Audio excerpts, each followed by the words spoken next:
Nebraska fans have made their way to Lawrence, Kansas to support their Huskers in a Big 12 showdown with Kansas. It is an absolutely perfect October night for football in the Heartlands as the number 8 Nebraska Cornhuskers look to keep their Big 12 title hopes alive, and Kansas looks for their second straight victory. And let's take a look at the North standings in the Big 12. Kansas State already a winner today. This is a must-win situation for Nebraska as Kansas State and Nebraska looking forward to their showdown on November the 13th. Hello again, everybody. Along with Artie Gigantino, I'm Ron Thulin. Now, Nebraska comes into the game after that disappointing loss to Texas. And, of course, Kansas coming in on a high after beating Missouri. Well, that means Kansas is fired up. This re-energized this whole Kansas season, Ron. And the other thing it did for Nebraska, it causes them to refocus because that was a tough loss because they kind of shot themselves in the foot. I'm not sure statistically when you look at that game, you said Texas outplayed Nebraska. I think Nebraska shot themselves in the foot in that game. Well, it was a tough way in a number of ways for Nebraska. More importantly, a lot of players got banged up in the football game, and Frank Solich has had to make some changes tonight. And the biggest change he's had to make is move tailback Dan Alexander to the fullback position. In the last 2 weeks, Alexander has rushed for over 100 yards in each game. He'll line up at that fullback position, Correll Buckholter will start being the tailback tonight. Look for these guys to try to pound the ball up inside, Ron. Well, when Terry Allen took over as head coach of Kansas, he was known as a coach that likes a high-powered offense, but injuries have really forced him to change personnel, style, and also a quarterback. Yeah, Dylan Smith comes in as a junior college transfer from Santa Monica College in California. Already this year, he's thrown for almost twice as many touchdown passes as the entire Kansas offense did a year ago. The one thing about Dylan Smith that the coaches love is his mobility and his athletic ability and his ability to throw the football. So he's an exciting guy, and he'll be challenged tonight by that great Nebraska defense. Well, this is the longest continuous series in Division 1A. This is the 94th meeting between these two teams. And for the last 30 years, it has been all Nebraska. They have won 30 straight, 10 have been shutouts. The Jayhawks have their game faces on. They're thinking upset. Nebraska wants their Big 12 title hopes to stay alive. The Huskers and the Jayhawks are next. Defense, better known as the Black Shirts, is a tradition that goes back 35 years. It has been the foundation for its 5 national championships and the basis and the constant for the team of 1999. Currently the 8th best in all of college football. They are quick, they are physical, and they are very stingy. For more on the Black Shirt defense, we send it down to the 3rd member of our broadcast team. Here is Eric Clemens. All right, Ron, and of course, speed is the key to the success of the Black Shirts defenders, especially at the linebacker position, and it's spearheaded by the man in the middle, number 13, Carlos Polk, 6'2", 250-pound junior middle linebacker out of Rockford, Illinois. He leads or is second on the team with 43 tackles. He has 7 tackles for losses, which leads the team, and also leads the team with 3 quarterback sacks. He spearheads a unit that flies to the football with great speed and abandon, and the defensive unit of Nebraska ranks in the top 8 in the major 4 defensive categories. So you know Coach Frank Solich counts on them to be very stingy, whoever the opponent is. Guys? And there is a head coach of Nebraska, the former All-Big 8 performer and co-captain of the team back in '65. Artie, his game plan. His game plan is he's got to get more productivity out of the fullback position. Dan Alexander will play that spot tonight. The second thing, there's a lot of injuries on this Nebraska team, and those replacements that we're going to talk about have to play good tonight. And lastly, Nebraska's got to focus on winning this football game. And for Terry Allen, his game plan? He needs to have some early success. He did it against A&M. He preached all week. His team believes they can beat Nebraska. They got to have success early. They got to run the football inside. And lastly, they must improve their secondary play. Nebraska is deadly with the play-action passing game. Well, Dan Haydenfeld set to kick it away. Bowles and Neesmith are back for Kansas. This is the 20th best kickoff return team in the country. They are explosive, kicking with the win. It'll be Neesmith. Bowles. 15 up to the 16-yard line, and the Nebraska defense will stack them up right there. Well, this Kansas offense has had to overcome injuries, and they've had to change a lot of people. Zach Wagner started the first 4 games, and Dylan Smith, this will be his 5th start. He has thrown for 9 touchdowns, as we mentioned earlier, and he is a very mobile quarterback, Artie. He can make things happen. The thing that's hurt him is he wasn't here for spring practice, but he's made great progress. Winbush and Moran Norris in the backfield. Now, Winbush is split out wide. Norris straight behind the quarterback. He has the football. Will try the right side. Nothing doing. As we take a look at that Kansas offensive line, Chris Enneking, the senior out of Lawrence, Kansas. He will be anchoring that center spot. He is a young man that came to this program as a walk-on. He has played every position, and he is the steadying force of that offensive line. And at running back, keep an eye on David Winbush, the junior out of Killeen, Texas, been hampered by injuries. It's going to be a rush by committee, however, tonight. And you're going to see a lot of variety in formations, as you see here Kansas getting lined up. 3 wide receivers to the left, nobody in the backfield. Penalty flag is thrown. They get it over to Winbush. Tries to shake a tackle, doesn't get very much. That time Winbush lined up in the slot, and the fullback, Moran Norris, lined up as a wide receiver with no backs in the backfield. Al Dowden, our referee this evening, will be calling all the shots for anybody wearing a striped shirt.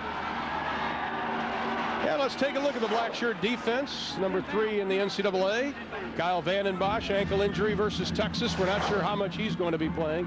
Eric Johnson will be getting his first start since injuring his knee in the 2nd game of the year.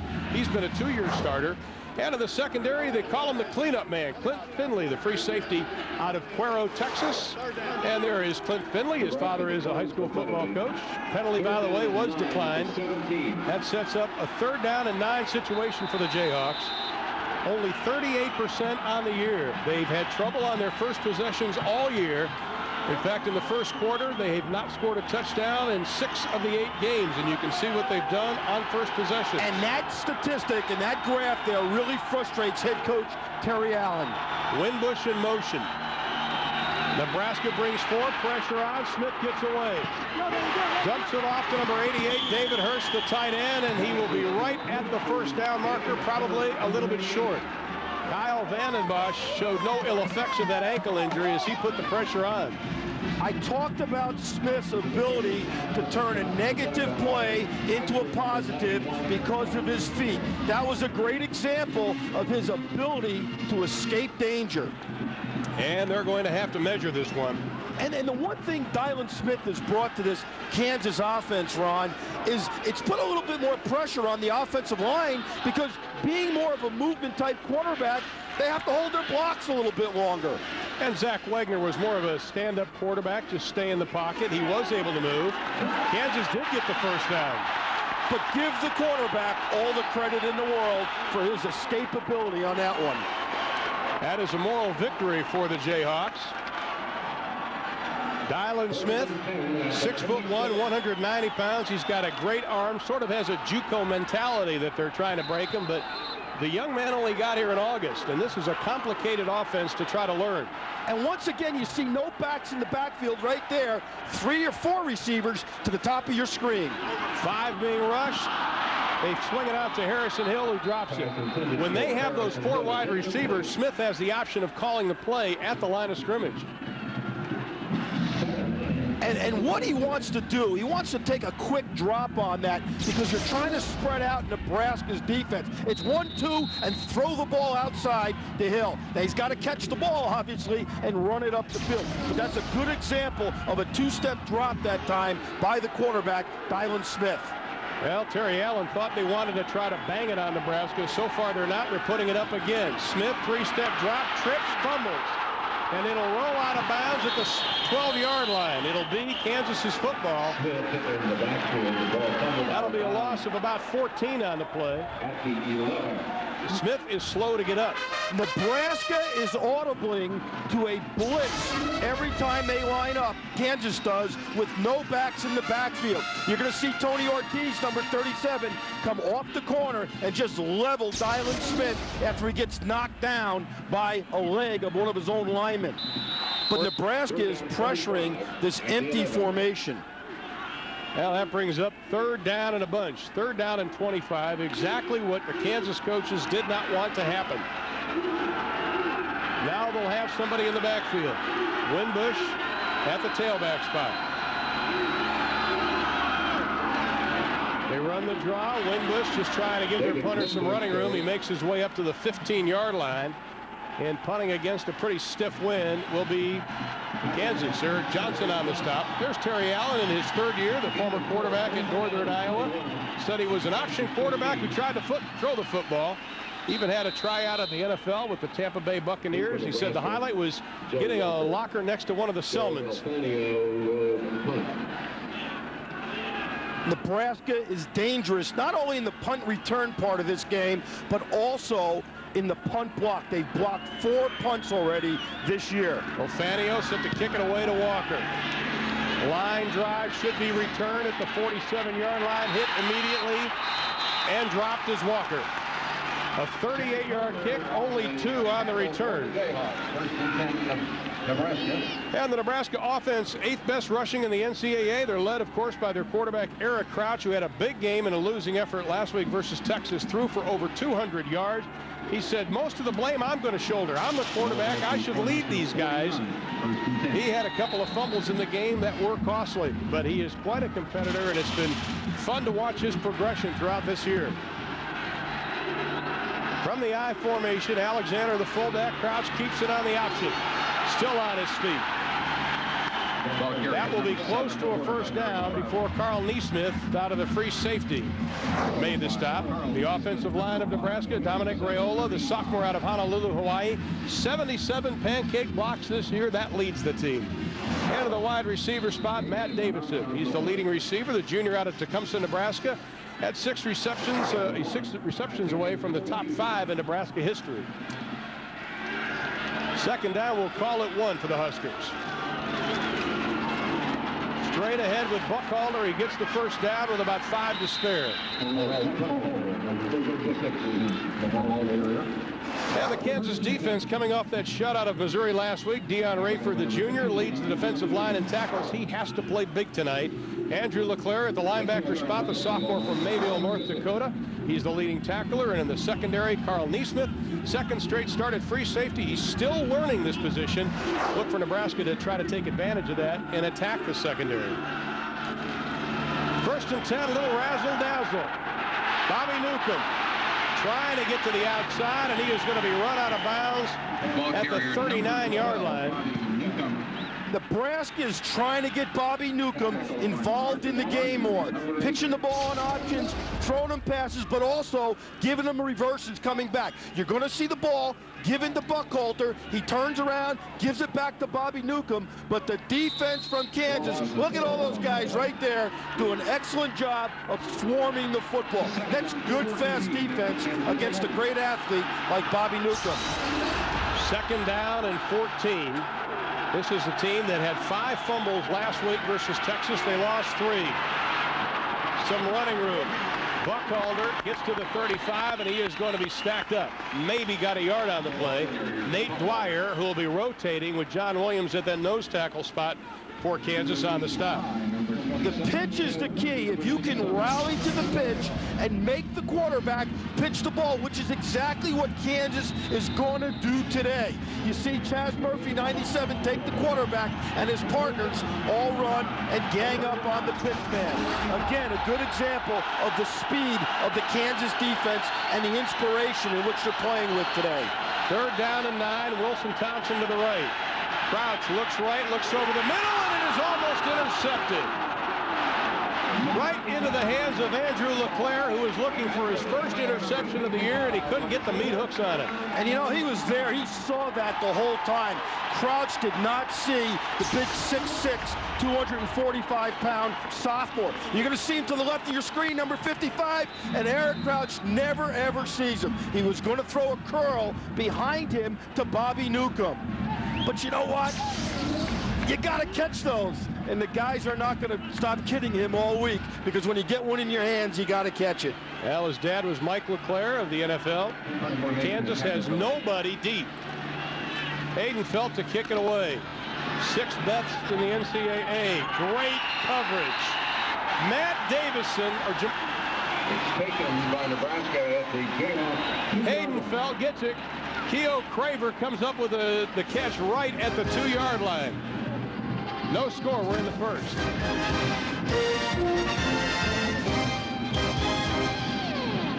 On Fraternity Row here in one of the most beautiful campuses in all of colleges around the NCAA, Lawrence, Kansas, University of Kansas, along with Eric Clemens and Artie Gigantino. I'm Ron Filden. We're in the first quarter, and we are scoreless, but Kansas with their back to the wall. from the I formation. They try the left side, a little bit of running room. Moran Norris. Now, Moran Norris is an interesting story because he was a tight end and a blocking fullback. That one day they said, hey, we need this guy to carry the ball a little bit more. He's 245 pounds. He's got an 8% body fat. And when he hits you, you really feel it. Look for Kansas to work him in at the tailback as well as the fullback position tonight. Well, he had 5 carries his first 2 years, had only 2 carries the first 5 games. Being used a lot. Smith rolling out.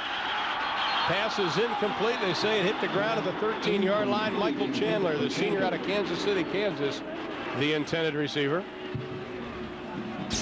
Now, Dylan Smith, the scouting report on him. Well, you know, he's an inexperienced player. He comes from Santa Monica Junior College. This is only his 5th start. The coaches have gone slow in terms of putting depth of the offense in so he can understand it. He's an active player that can get himself out of trouble, but the third point, he's got a deceptive arm, and by that I mean he can really wing the ball down the field when he has to. He's an excellent prospect. 3 wide receivers set. Smith this time completes up to the 13-yard line to Norris, who the coaches said he couldn't catch a cold the first couple of games. Now he's showing some hands. That is his 9th reception on the year. You're going to look at number 21, Mike Brown, the strong safety. He's covering the big guy Norris. And the one thing Mike Brown does, he tackles in the open field, which is why he's an All-American. That time, he looked back at the quarterback too soon, which is why the pass was completed to the big fullback Norris. Of course, Kansas playing without Tremaine Fulton and Byron Gassaway. Both were injured. Both are redshirting this year, and that took a lot of speed out of this Terry Allen lineup offensively. 1st and 10 for the Jayhawks. Little play action. Smith has some running room, tries to take advantage of it, makes his way up to the 15-yard line before Steve Warren, the senior out of Springfield, Missouri, ran him out of bounds. That was a play-action pass that time on 1st down. You want to try to do something to neutralize the linebackers like number 37, Tony Ortiz from Nebraska. You got to keep him off balance because, again, all the linebackers are fast from Nebraska, and Tony Ortiz is a great example of that speed. Watch him tonight. He blitzes, and he runs all over the field. Pickup of 3, 2nd and 7. 2 wide receivers to the top of your screen. Little razzle-dazzle. They fake it. They keep it on the ground. Left side. Barreling his way. It is Norris. Carlos Polk, the junior out of Rockford, Illinois. Had to just tackle him by the ankles. Polk, the heart and soul of this defense. He's inspirational, but he's big, and he's fast, and he can get off the blocks. That's a tremendous, tremendous job of seeing the ball. As we look at Moran Norris, I told you he's big, 6'2", 245 pounds, and he is a tank, and he is tough to bring down. Well, when they put him in the backfield, Terry Allen thought it would be a temporary fix, but the guy's having success. He's staying in the lineup. Smith buying some time by rolling to the right, looking for the home run toss, has a man overthrown. Intended for Harrison Hill. Keo Craver on the coverage. Now we saw his arm strength because he was throwing into a pretty stiff wind. And he was throwing on the move. That's the type of athlete he is. He thought he had somebody open. The coaches told us they want to throw the ball deep. You got to do it early just to put some fear into this Nebraska secondary. Well, they tried to work him into the offense gradually. Injuries hit, and all of a sudden he's thrown into the starting role, and you can see the numbers so far this evening. You know, don't forget, he threw 44 touchdown passes in 2 years at junior college. People jumping all over the place on 2nd and 10, and they're going to be pushing it back. That'll go against Kansas. And it looks like the tight end, Sean McDermott, number 85, moved a little bit too soon.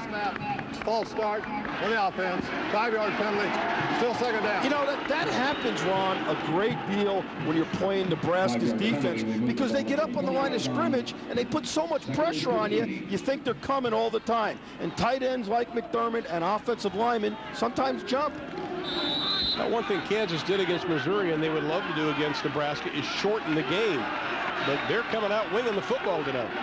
2nd down, we'll call it 15 with 9:21 in the first. Chandler in motion from the shotgun. Smith over the middle, has a man complete to Jason Gully, the tight end. Up to the 35, to the 36-yard line. Gully, the junior out of Denton, Texas, who was a starter last year. That is his 4th reception of the season. Julius Jackson on the coverage. And when Gully catches the ball, he rambles down the field. He weighs 260 pounds, and he just runs away from Julius Jackson. Boy, that's a tough guy to bring down in the open field at 260 on a good day. He looks a lot bigger than 6'3". I was just going to say that. He's about 270, I think. Good enough for another first down, a pickup of 17 on that play. Smith keeps it, shaking and baking over the 40 to the 47-yard line. Kyle Vanden Bosch on the stop, a pickup of 11.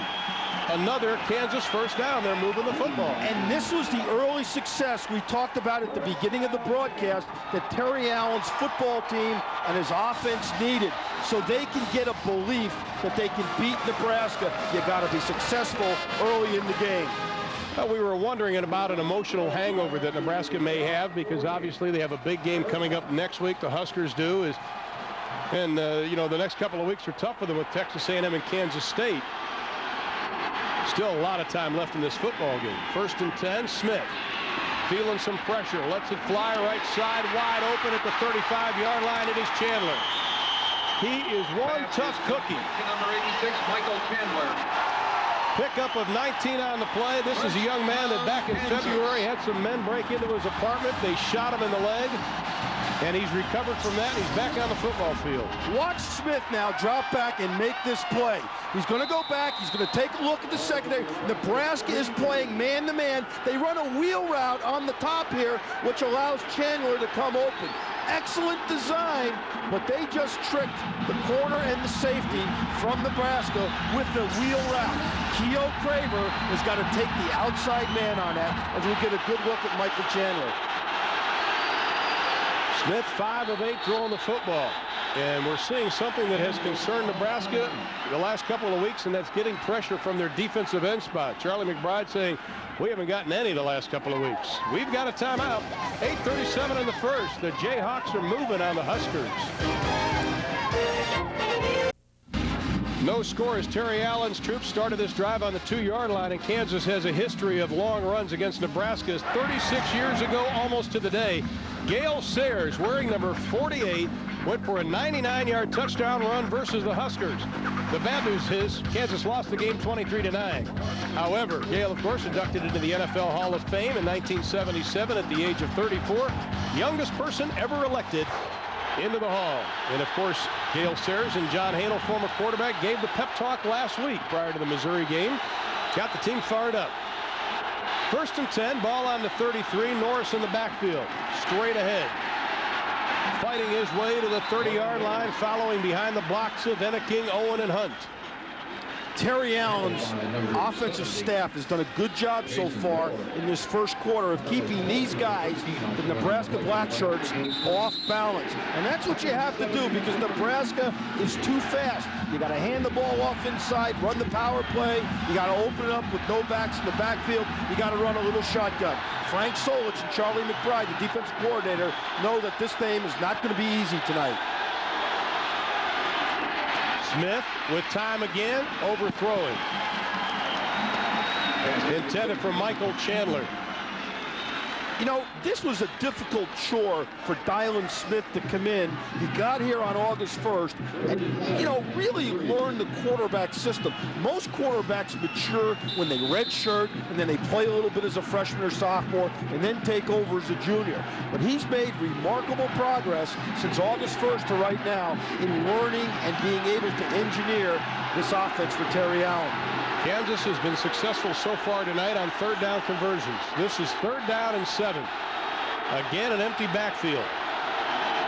Here comes the Huskers. Look out, and he is going to be dropped at the 40 by Steve Warren.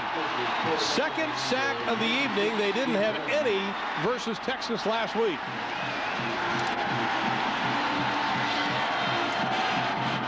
When Nebraska sees the empty formation, those linemen just tear it back and go. As you look at number 96, Steve Warren, just go right by the center. Charlie McBride has referred to that man, number 96, as the best defensive tackle he has ever coached at the University of Nebraska in 23 years. And that's quite a statement. The numbers on Joey Pelfanio, the punter, and he gets a high kick sailing down to the 5-yard line. Kansas trying to surround it. Did they get it? Yes, at the 1-yard line. They were knocking it around. It was touched by a bunch of people, and they may mark it up to the 3, but it doesn't matter. Great job by the special teams.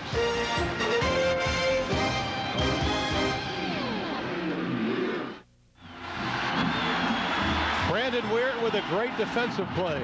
You're going to see Weir, number 17, right there. He gets control of the ball right there, and his momentum carries it to the 1, which is why the officiating crew spots it on the 3-yard line, because they're saying he had control of it on the 3. That was a hard call for the officials because of the momentum. Crouch will keep it.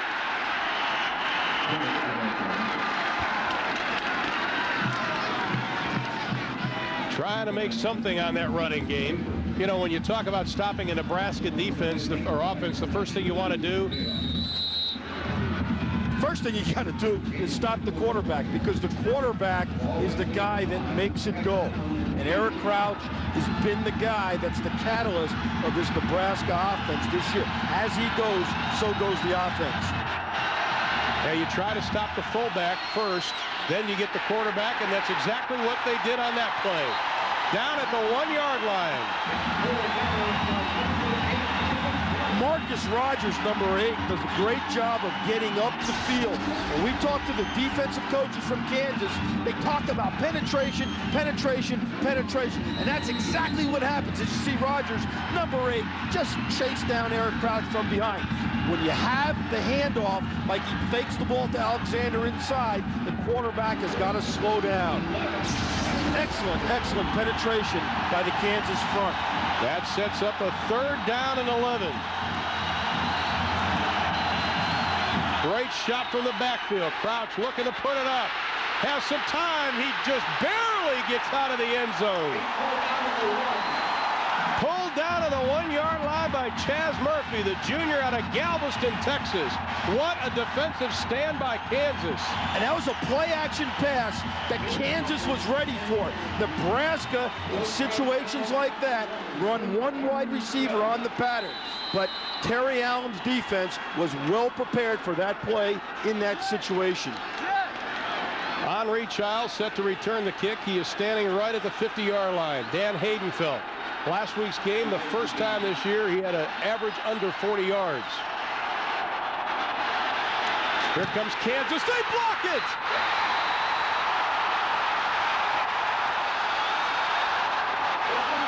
Matt Jordan with the block. The freshman out of Junction City, Kansas, and the Jayhawks are on the board.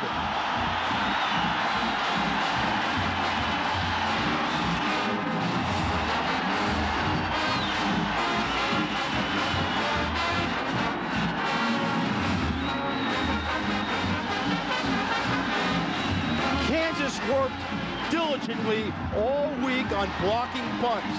The guy they wanted to feature was 27, Kareem Hyde, but Jordan breaks through, and he ends up being the guy that blocks the kick. You're going to see Jordan right there doing a great job of taking the ball off of Haydenfeld's foot. You're seeing a little twist inside, and the personal protector steps up, Brian Shaw, to block someone else, and Jordan comes free. Now, Kansas is going to be disappointed they didn't get a touchdown out of it and only a safety. But what this tells Frank Solich's team is, hey, Kansas has come to play. Again, it's early success in the first quarter. Another example of it. Well, the Kansas coach is telling us yesterday that they saw something in the way Nebraska punts the football that it could be blocked, and Terry Allen was right. He said, we're going to come after a couple. And the problem is, when the ball is on the 1-yard line, you've only got 11 yards in which to operate because the punter is standing in the back. So the field gets reduced. Childs and Harrison. This will be Henry Childs. Crosses the 40, still with some running room. Up to the 48-yard line, a return of 18. And again, Kansas with good field position will be operating with a short field.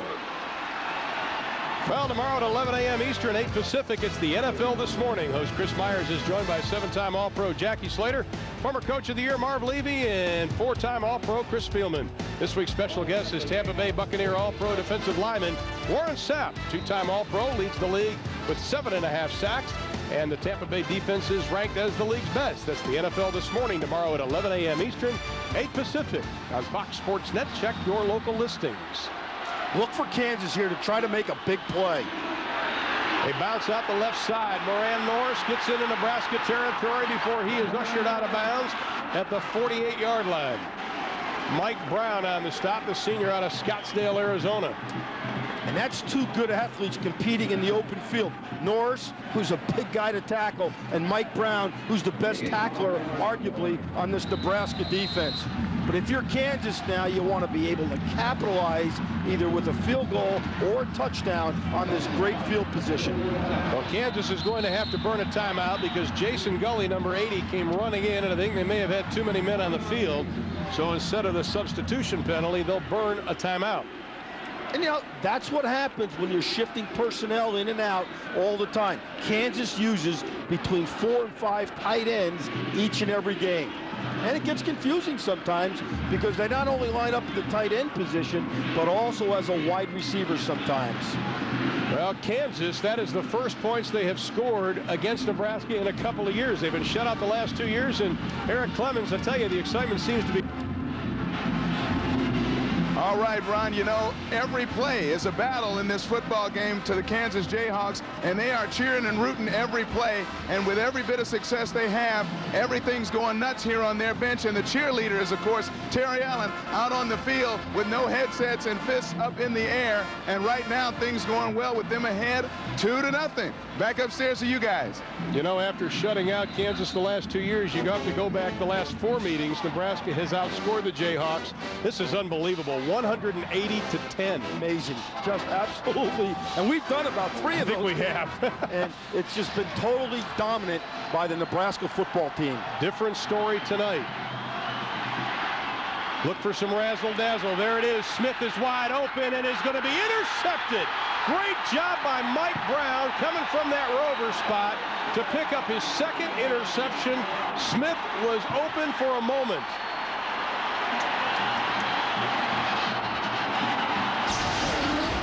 You're going to see the little pitch now over here, and you're going to see Dylan Smith come back over here and be the throwback guy. He does a good job of faking, and you're going to see Brown read it perfectly, come up and make the big play. That's an excellent job, as you see Childs trying to throw the ball backside to Dylan Smith by Mike Brown of appearing in the picture. Good read by his safety. That's just what Nebraska needs to try to stop some of this Kansas momentum, but then on the carry, Dan Alexander is going to be stuffed. Ron, what they're doing for Kansas, Rogers, number 8, Marcus Rogers, is crowding the line of scrimmage from his inside linebacker position, and he's shooting the gap as the guards from Nebraska pull. And he's just grabbing legs in the backfield, whether it be the fullback or whether it be the quarterback. And he is creating havoc by penetrating. And Mike Brown on the bench out of Scottsdale, Arizona. High school was Arizona's best running back, was also all-state baseball. Again, the running game is stopped. Buckhalter is stood up by Tim Bowers. From that outside linebacker spot, the junior out of Columbus, Ohio, the pre-med student, leads the teams and tackles for a loss this year. He came as a defensive back.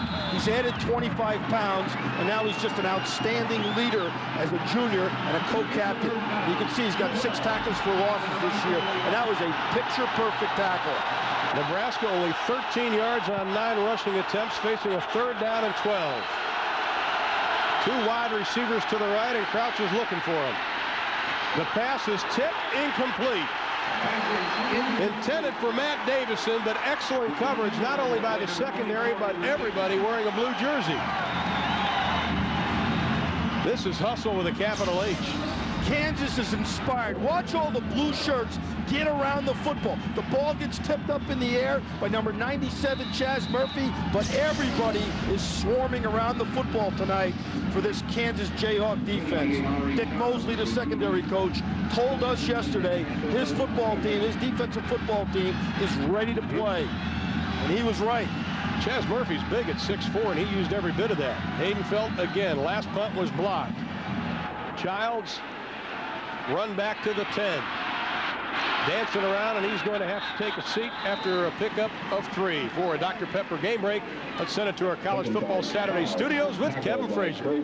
Ron, we check in on third-ranked Virginia Tech, and they're taking on Pittsburgh. Michael Vick off the option. Watch the cutback, and the kid from Newport News is headed to the promised land.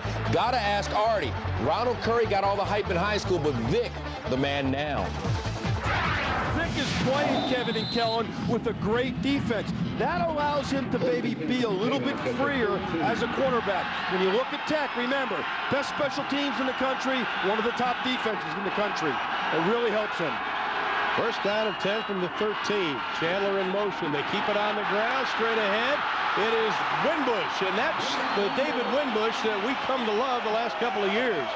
This is a guy that didn't seem to have the confidence he had his first couple of years here at Kansas. One of the reasons he's been injured, but watch Carlos Polk get taken out of the play that time by Enneking, the center, number 68.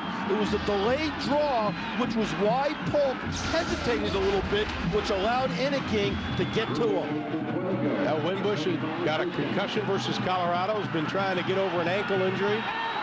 First and 10 from the 25 for the Jayhawks. Winbush again, the right side, maybe gets 2 on the play. You know, you talk about Winbush and the runners. Runners are a little bit like basketball players. When they're in a rhythm and they're hot, you want to give them the football. But when they're injured a little bit and get out of rhythm, sometimes it's hard for them to get going. And that's been the problem with David Winbush so far this year. Like you said, Ron, he's had 3 or 4 different injuries. It's been tough on him. And I think he's lost confidence a little bit in his offensive line at times. Yeah. That happens. You look tonight at the total offense. So far, the first quarter has been dominated by this Kansas offensive unit. Norris moving around in the backfield. Smith tries to just dump it off, and he is hit immediately. Takes a seat intended for Norris. Later tonight, it's the Formula One Grand Prix of Japan live on Fox Sports Net. Eddie Irvine and Mika Hakkinen are neck and neck in the point standings. Every lap counts. The World Championship is at stake. That's Formula One Grand Prix of Japan live on Fox Sports Net tonight at 12:30 Eastern, 9:30 p.m. Pacific. Michael Schumacher has the pole position in that race. So you auto racing fans, remember, keep to the left and get back as fast as you can on those races. Nebraska now in a nickel defense. Number 25, Joe Walker, in at the nickel spot. Third down and 7. Smith with some time rifles the ball up to the 34-yard line to Harrison Hill, the sophomore out of Wichita, Kansas. Depending on the spot, it looks like he will be about a yard short. He is, and Terry Allen has elected to punt, and that's the wise decision here, because what you don't want to do is gamble on 4th and 1 this early in the game, not be successful, and you'll have a chance to lose your momentum. So that's a good call here by Terry Allen and his offensive coaches. Why take a chance? They got rid of that one momentum swing when Nebraska came up with the interception on the little razzle-dazzle. Don't want to give Nebraska any opportunity. Delfanio, a line drive. Walker backing up at the 17. Makes his way up to the 34-yard line. 48-yard kick. 16 on the return. You know, when you see football, not just players have responsibility. Watch this official right here get out of the way of Harrison Hill. That is an excellent, excellent job of an official being in the right spot, but not interfering with the play. That's good coaching by the director of the Big 12 officiating crew, Tim Mills. I think it was self-defense. He had it down perfectly. Good athletic ability. He didn't want to eat the pigskin tonight. Hey, that's dangerous in there. I wouldn't do it. First and 10, ball on the 34-yard line. Crouch running the option. Kansas strings it out and drops him right at the line of scrimmage. Andrew LeClaire at 6'6", 245 pounds. That is what you have to do against the Huskers, defend the option. And right now, Kansas is defending it perfectly. Watch LeClaire up inside here. He's going to see it. The ball gets to the outside. He's going to shuffle. He's going to shuffle. That is absolutely beautiful linebacker play. He stays square to the line of scrimmage. He gets up in the alley. He makes the hit because the pitch was taken away. Wow, was that nice. Well, with 30 seconds left in the quarter and with the win, Eric Crouch is going to call a timeout. He has not had success running the football tonight and running the option. And LeClaire, of course, his father, member of College Football Hall of Fame, played for the Cincinnati Bengals for over a decade. And the scouting report on Andrew LeClaire. On the big fella out of North Dakota. He's got great range, and we just saw an example of his range. He excels in zone coverage. He intercepted here, had a pass thrown right to him in zone coverage early in the first quarter, and he calls the defensive audible. This is a young man that is going to be an outstanding player at the end of this year, his junior and senior year here at Kansas. Well, the Kansas defense that has been much maligned, 95th in the NCAA, they've been great all evening. But you know what they're doing?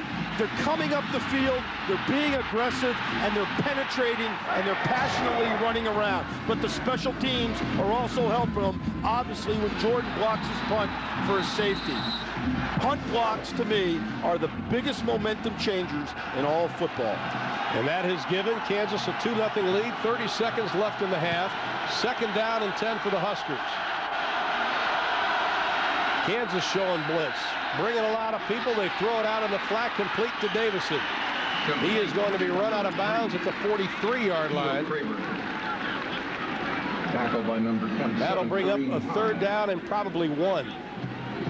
Davison sure-handed, 22 of the last 23 games. He's had at least one reception. Had a pretty good game versus Texas as he hauled in 4 passes. Trying to break into the top 5 in Nebraska history. Mr. Consistency in the receiver corps from Nebraska.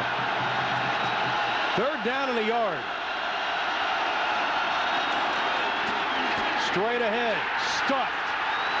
Nothing doing. That Jayhawk defense that is 76th against the rush stopped them cold. Fourth down for Nebraska. And that might be the last play of the quarter. If they don't get the kickoff, and they won't, we'll have to be kicking into the wind to start quarter number 2. Which is exactly what Terry Allen wanted.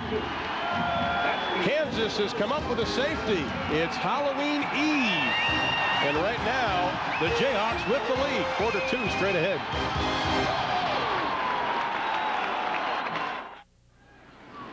Well, the front came through Lawrence, Kansas early this morning with rain. Dropped the temperatures a little bit, but the skies cleared off this afternoon, and it's a beautiful evening for football in Lawrence. And speaking of front, how about the Nebraska front? Yeah, the Nebraska front is getting beat up here. Watch number 5, Carl Naismith, come into your picture and just make the hit in the backfield. That was a 9-man front that time by the Kansas defense, and Nebraska had no way to run. When you saw number 5 up there, he's the safety who was part of the front that time. Now, Carl Naismith is, along with Kareem Hyatt, that free safety and strong safety spot.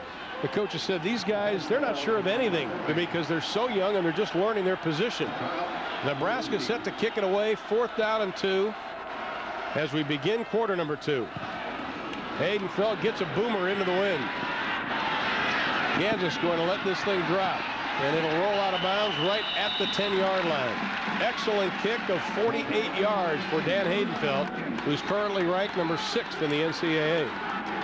And Kansas was fortunate because what you want to do in that situation is step up and fair catch it and not allow the ball to bounce. And that's exactly what Terry Allen's going to tell his punt return crew. Well, Terry Allen says, my offense is not 3 yards in a cloud of dust, no question about it. He's made the necessary adjustments. They've struggled this year, but to Terry Allen's credit, he hasn't ducked the media, hasn't closed practice. He just knew his team was going to come out fighting tonight.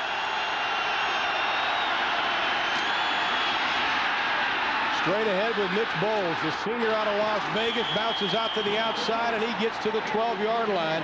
And, you know, we talked to Charlie McBride last night, and one of the things he said was getting pressure from his defensive ends. And, Artie, I don't think they're getting it again tonight. Well, they're rushing up the field, and that's why guys like Bowles can cut back underneath the defensive end. He starts off to the top of your screen, but you're going to see him come up underneath the defensive line. When you ask your defensive ends to pressure, they are vulnerable back inside. Deion Booker came up with the stop. 2nd down and 3 after a pickup of 7 on that play. They're going to bang away. Nothing doing for a Dr. Pepper game break. Let's send it to our College Football Saturday studios with Kevin Frazier. Florida State and Virginia, guys, and after a Chris Weinke pick, Seminoles having a tough time keeping up with the Joneses. Thomas, 16 yards to the promised land, jump. He's in. Shades of 95 in Charlottesville. You know, with the BCS poll, you can't mess around anymore, can you, Artie? No, you cannot, because everybody is looking at the final score. And Florida State has not played well the last couple of weeks. Bobby Bowden better get it going. They've had a lot of distractions off the field down there. 3rd down and 4. Nebraska's coming. They swing it out to Hill. Looking for some running room. Sidestepping, jumping ahead. And it is going to be very close to, depending on the spot. Vandenbosch on the stop. Hill just did a good job of picking up positive yards. And he is going to be about a yard short. That's where the officials are spotting it. The Nebraska defense is starting to settle in to the different formations that Kansas is showing them. That's why you're seeing some real speed now by the defense. There's Charlie McBride, the defensive coordinator. And Charlie talked about it the other night. He said, hey, we got to come down here and play fast, and we got to play fast early. And so far in the first quarter, they haven't, but they seem to be picking up their speed here at the beginning of the second quarter. Walker standing on his 35. With the wind.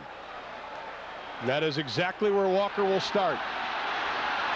Trying to find the seam, finds a little opening up the right sideline, gets into Kansas territory. Return on Walker. And we'll take a timeout. 13:03 left to play in quarter number 2. It is still a 2-0 Jayhawk lead.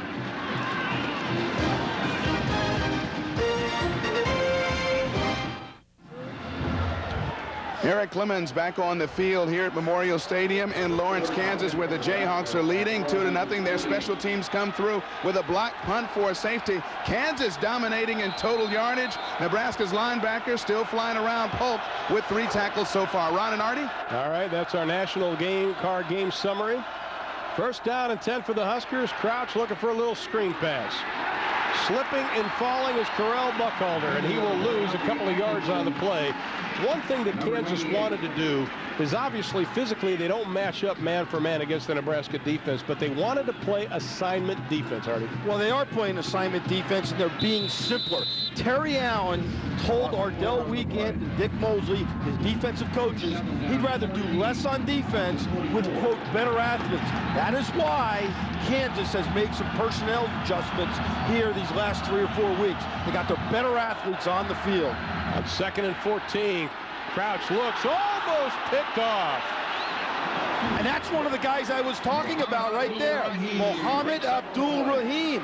He does a great job of reading the pass and almost picks it off. He hadn't been a starter, but he took over for Quincy Rowe. As we look like Crouch go back, we see Bobby Newcomb in sync. It's a perfect example of a quarterback being in sync with his wide receiver, but he forgets about Abdul-Rahim, who steps in front and quite honestly should have caught that pass. Now, Rahim was a starter last year for 7 games. Off his fingertips, you can see 3rd down tonight for Nebraska. Crouch rolling out. That will not be good enough for the 1st down, but it is complete to Davison. Pass is complete at the Kansas 47. Frankie Solich is going to punt here and go for field position. And it'll be 4th down and 4, kicking into the wind again. Wind about 15 to 20 miles an hour. Not as bad as it was yesterday here, where it was about 25 to 30 miles an hour. Now you're going to see this big senior from Des Moines try to put the ball up in the air and hopefully get his cover team to down it inside the 10. Hayden Feld, a very strong leg. Line drive kick from the 13-yard line. And that is where Kansas will take over up to the 21-yard line. The Jayhawks have a safety, and they have the lead, 2-0.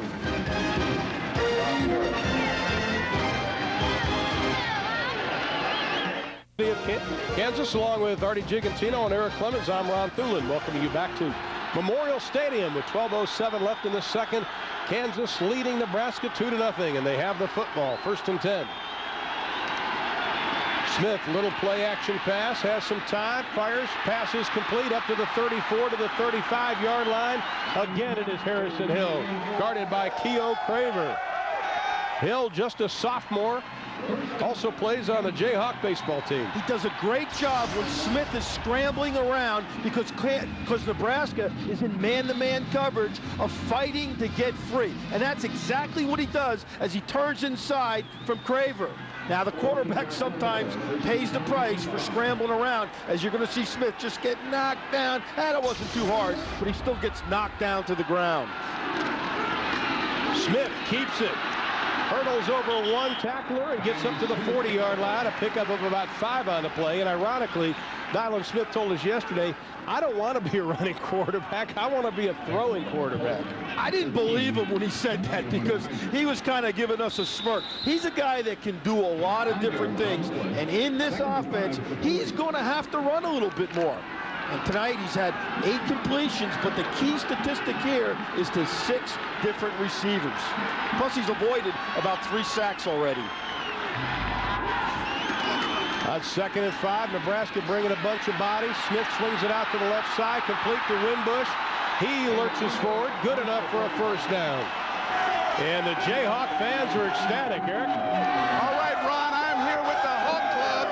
Hey, 2 points is better than the nothing they've registered against Nebraska the past 2 years. They're excited and pumped up, and since an upset out here, hey, you never know, but they're already juiced up for it. I don't think they care what happens about it. I think last week he was with a homecoming queen, and now he's with a bunch of frat guys. We got to work on that, Eric. First down and 10, ball on the 46-yard line for the Jayhawks. Smith rolling, buying some time, throws it out in the flat. The pass is complete. Spinning around after the catch is Anton Page, a redshirt freshman out of Royal Palm Beach, Florida. That is only his 4th reception of the year. He's got good size at 6'5". Dylan Smith is rolling to his right. He never takes his eyes off the Page. He's running, and it's harder to throw the ball when you're a righty to your right because the ball will take off on you. But not so in this case. He throws it perfectly, and the big 6'5" Page goes up and makes the catch. It's a great example of a quarterback sprinting and throwing on the corner. Another first down. Norris wide open left side, bangs his way inside the 30, down to the 28-yard line for Moran Norris. A pickup of 16 on the play. Boy, that hole, I think you and I could have run through that. A little backside handoff from the right of your screen to the left to big number Norris, number 33. Wow, look at that hole up in here by the offensive line. A little deception, but a great, great job by the Kansas offensive line of opening a hole. And when this guy gets rumbling down the field, he is tough to bring down. Smith into the flat, up to the 23-yard line. The pass is complete to Chandler. Pickup of about 5 on the play. Kansas is throwing the football on first down, and they clearly have the Nebraska defense a little bit off balance. Terry Allen, this is more the style of offense he ran in Northern Iowa. Charlie McBride's defense that gave up less than 300 yards to Texas is being riddled tonight. 2nd down and 4. Nebraska brings 5. Smith dancing around, throwing into the end zone as the man. Touchdown! David Hurst!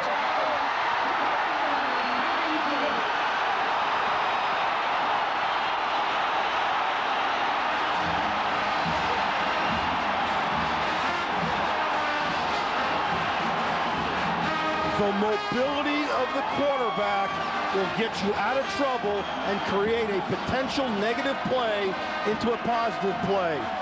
A perfect example of the agility and mobility of Dylan Smith.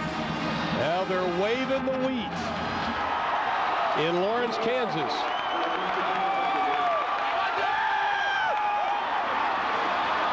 The extra point with 9:12 left to play in the half. The snap is good, the hold is good, and the kick is good. 9:12 to play. Kansas is shocking Nebraska. They lead 9-0 after this break. We'll send it to our College Football Saturday studios with Kevin Frazier and Kellen Winslow. Stay with us. Thank you, gentlemen. This game, Frank Solich had a lot to lose. Terry Allen didn't have anything to lose, and his team is playing just like it. They lead 9-0. 9:12 to play in the second quarter. And this kick will not be returned. And the touchdown pass giving Kansas 9 points, the most points they've hung on Nebraska since 1994. Here it is again. Jason Gully is the tight end to the top of your screen. Tony Ortiz is covering a man-to-man. Watch Gully come across the field, turn up the field, and lose Ortiz. But it is set up by the scrambling ability right here of Dylan Smith. Now watch what happens. You see Ortiz, he turns around, he doesn't see Gully slip behind him. Smith puts the ball right into Gully's hand. Great example, again, of quarterback mobility. You can see the average yardage on first down. The big hit on Buckholder. You better check your dentures. He may have loosened them up just a little bit. And the scoring pass, David Hurst, his first touchdown on the collegiate level. It's a 22-yard reception. That's the first TD versus Nebraska since '96. Drive took less than 3 minutes, and it covered just a shade under 80 yards. Pickup of 5 on the play.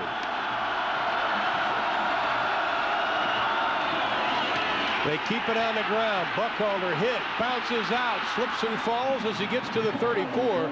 That was yeoman's effort by Correll Buckholder, the junior out of Collins, Nebraska. Pickup of 8 on the play. One of the things that's hurting Nebraska tonight, they have been unable to get their play-action pass game going, which has been so successful.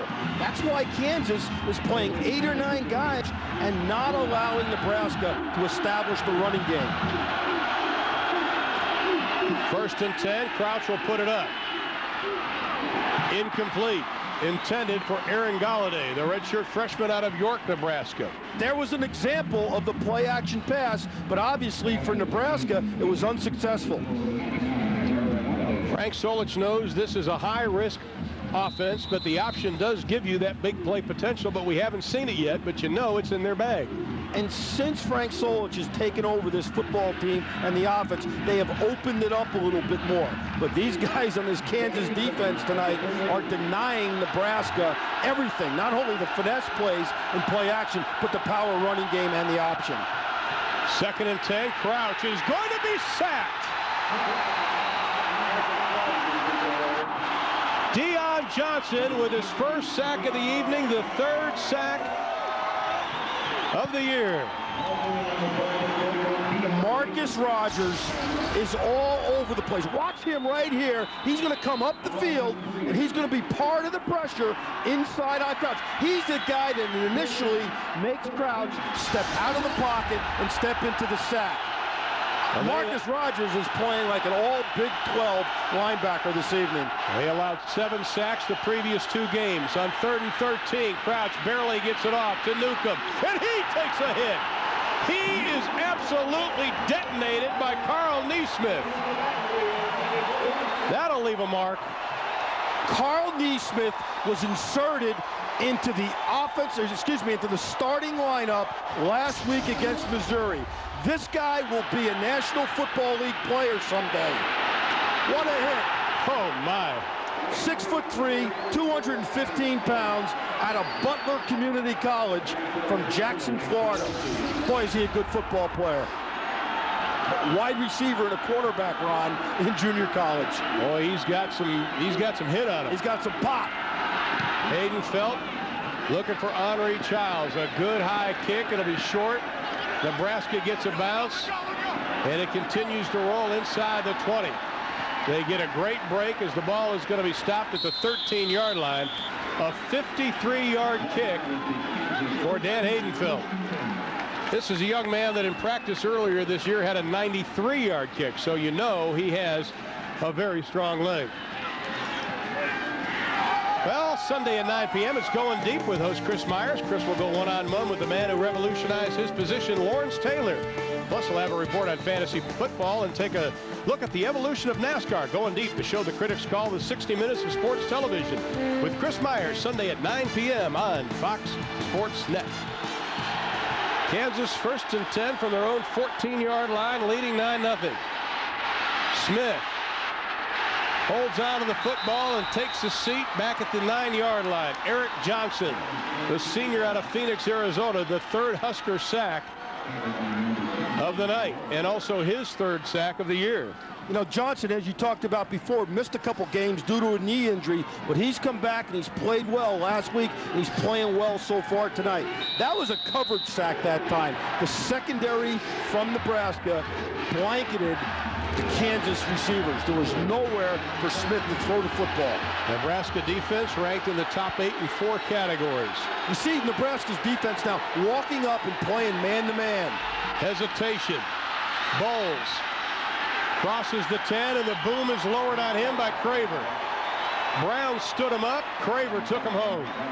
Keough Craver out of Halton, Texas, is going to be a phenom, to quote George Darlington, the secondary coach. He's got all the athletic ability you look for in a corner. He was a running back in high school. I wonder what position those guys are going to play in high school. And the guy on the right's going to be a lineman. And the guy on the left's going to be a quarterback. He's too good looking. Nebraska traveled a lot of people for this football game. 3rd down and 12, 5:05 left in the half. Bowles goes wide to the right. They keep it on the ground with Norris. Crosses the 15 up to the 17-yard line, and he is pushed back by Johnson and Polk. And Kansas will be forced to kick it away.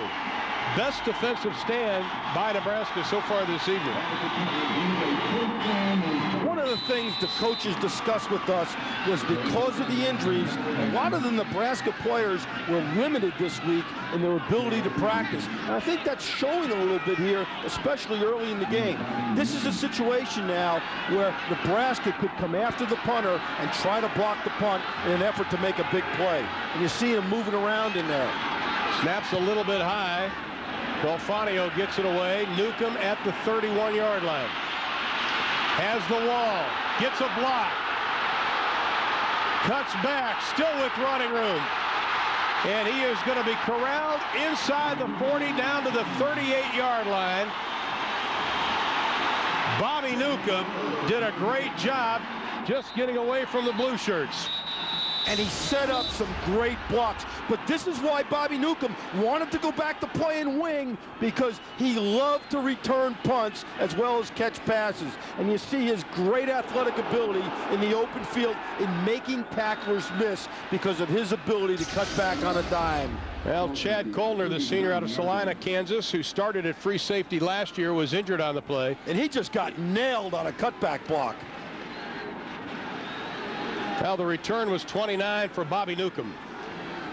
Well, get all the football news, highlights, and analysis you can handle as we bring you in-depth pro, college, and even high school pigskin coverage. It's weeknights at 6 p.m. on Fox Sports Net. Check your local listings.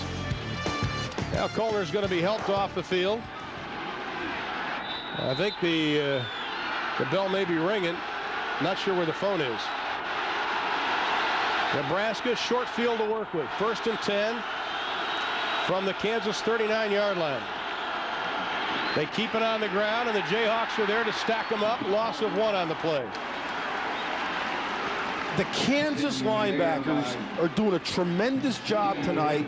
Every time a guard pulls, they are shooting the gap and getting into the backfield and creating penetration and disruption in the backfield. It's an excellent defensive scheme by Ardell Wiegand and Dick Mosley, two of the defensive coaches. Wiegand's the defensive coordinator. Mosley is the secondary coach. 2nd down at 11. Crouch into the flat. Pass is complete. Immediately hit and dropped is Matt Davison. Davison having a good night tonight with a couple of catches. You know who's been very quiet tonight is the big tight end Tracy Wistrom. He's had a couple of big games. He's good for a big play, but they haven't thrown to the tight end yet. No, and you know, one of his problems has been he's a guy that we talked about at the beginning who might not play as much because of his injury. He's got a hamstring injury that has obviously slowed him down. But you are so right. When he is in the game, he's a threat. He averages over 30 yards per reception, and that's just fantastic numbers for a tight end. Well, Andrew Davison tackled Matt Davison on that. Straight up the middle as they try to use a little deception is Correll Buckhalter, and he gets the 1st down on 3rd down and 2. they looked a little bit like Iowa State there. Everybody running around in the backfield, didn't they? Right, and you hand the ball off, and then you carry through with the fake to the guy coming around. It's almost like a single wing play. You hand the ball off the Buckholter, and you fake it to someone coming around. What it does, it makes the defense respect every fake from then on in terms of the ball being faked into the line of scrimmage. Inside of 2.5 to play in the half. Here's an audible. Leading 9-0. Here's an audible at the line of scrimmage to an option. Crouch with the pitch. Pads are popping right at the 20-yard line. Bilal Cook, the junior out of Duquesne, Pennsylvania, put the hit on Buckholter. Neesmith was also there. The pads and the noise of football. I tell you, Neesmith does a great job of coming up and putting the wood to Buckholter. I tell you, this guy is going to be a star as soon as he learns how to play on a consistent basis, which he's learning in a hurry tonight. On 2nd and 5, Buckholter, right side, big hole, inside the 5. Penalty flag is thrown by the referee in the Nebraska backfield. And it's going to be a hold against the Huskers. It's coming back. Well, one thing that Nebraska had problems with early in the year, penalties, the last couple of games, their average has dipped a lot, but they're victimized on this play. When a defensive front like Kansas is stunting and blitzing all the time, it forces linemen. Holding on the offense. 10-yard penalty from the spot of foul. Repeat, 2nd down. Sometimes when they're getting beat, Ron, to reach out and grab, and that's exactly what happened that time. First penalty on the Huskers this evening. And when the offensive linemen at Nebraska are graded, they're graded on number 1, sacks allowed, number 2, perfect plays, number 3, pancakes, and number 4, offensive line penalties.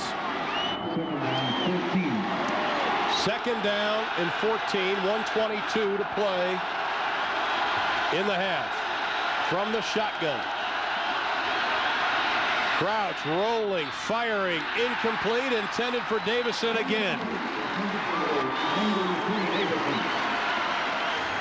Just a reminder, coming up at halftime, our Nissan halftime report. Kellen Winslow with scores and highlights, and they'll talk about the BCS madness, and my goodness, is it that? And of course, Texas with a last-second field goal to beat Iowa State. Dan McCarney's team, they could have pitched the 10 early in that ball game, and they never did. Came fighting back, but Texas wins it in an exciting finish. They'll have all the highlights on the Nissan halftime report. 3rd down and 14. Alexander and Buckholter in the backfield. Pass is complete at the 20-yard line. Will be about 6 yards short of the first down. Davison again becoming the favorite target of that man. And Frank Solich is elected to go for the field goal here because what he wants to be able to do is go in at halftime with some points on the board. Obviously, he'd rather have a touchdown, but he knows the value of points, especially in a game that's going to look like, Ron, it's going to be very close. Josh Brown, the freshman, the true freshman out of Foyle, Oklahoma, 5 of 7 this year. The holder is Frankie London. And a penalty flag is going to be called because Nebraska was moving around, and they're going to move him back even farther. Prior to the snap, false start on the offense, 5-yard penalty, still 4th down. You know, you look at Nebraska tonight, they look a little lethargic. You know, they had an emotional loss a week ago. They've got a big game next week with Texas A&M. They took a bus down here to Lawrence. They look a little lethargical and flat tonight. 31 is where it's spotted. It'll be a 41. This would be his longest of the year, and it is not going to come close. His longest was 37, but Josh Brown didn't get the whole foot into it. And Kansas is held with 1 minute left in the half. You would love to be a bug on the wall in that man's locker room at halftime. Well, knowing Frank Solich, though, like we do, he will go in and make the adjustments and be very matter-of-fact about it. I think some of the defensive coaches, like a Charlie McBride, or offensive coach like a Ron Brown, might get up and start throwing some chairs around, but Frank Solich will remain even-keeled. Well, Frankie London's hold was okay. I think he just missed it. I think you're absolutely right. It's a good snap in the perfect hole, and it's just off to the right. Well, Kansas takes over With 60 seconds left in the half, you just don't want to have a brain cramp at this point. And you want to be able to hold on to the football. That's the most important thing. Even if you end up punting, which I don't believe they will, you want to make sure you secure the football. Well, Terry Allen is very successful when his teams lead at halftime. He is 56-1. That's Kansas and Northern Iowa, both places combined. And I'll tell you, that statistic doesn't lie. Someone does a great job at halftime, and it's that man right there, Terry Allen. But that's an amazing stat. Colner being led off. We'll try to get an update on his condition.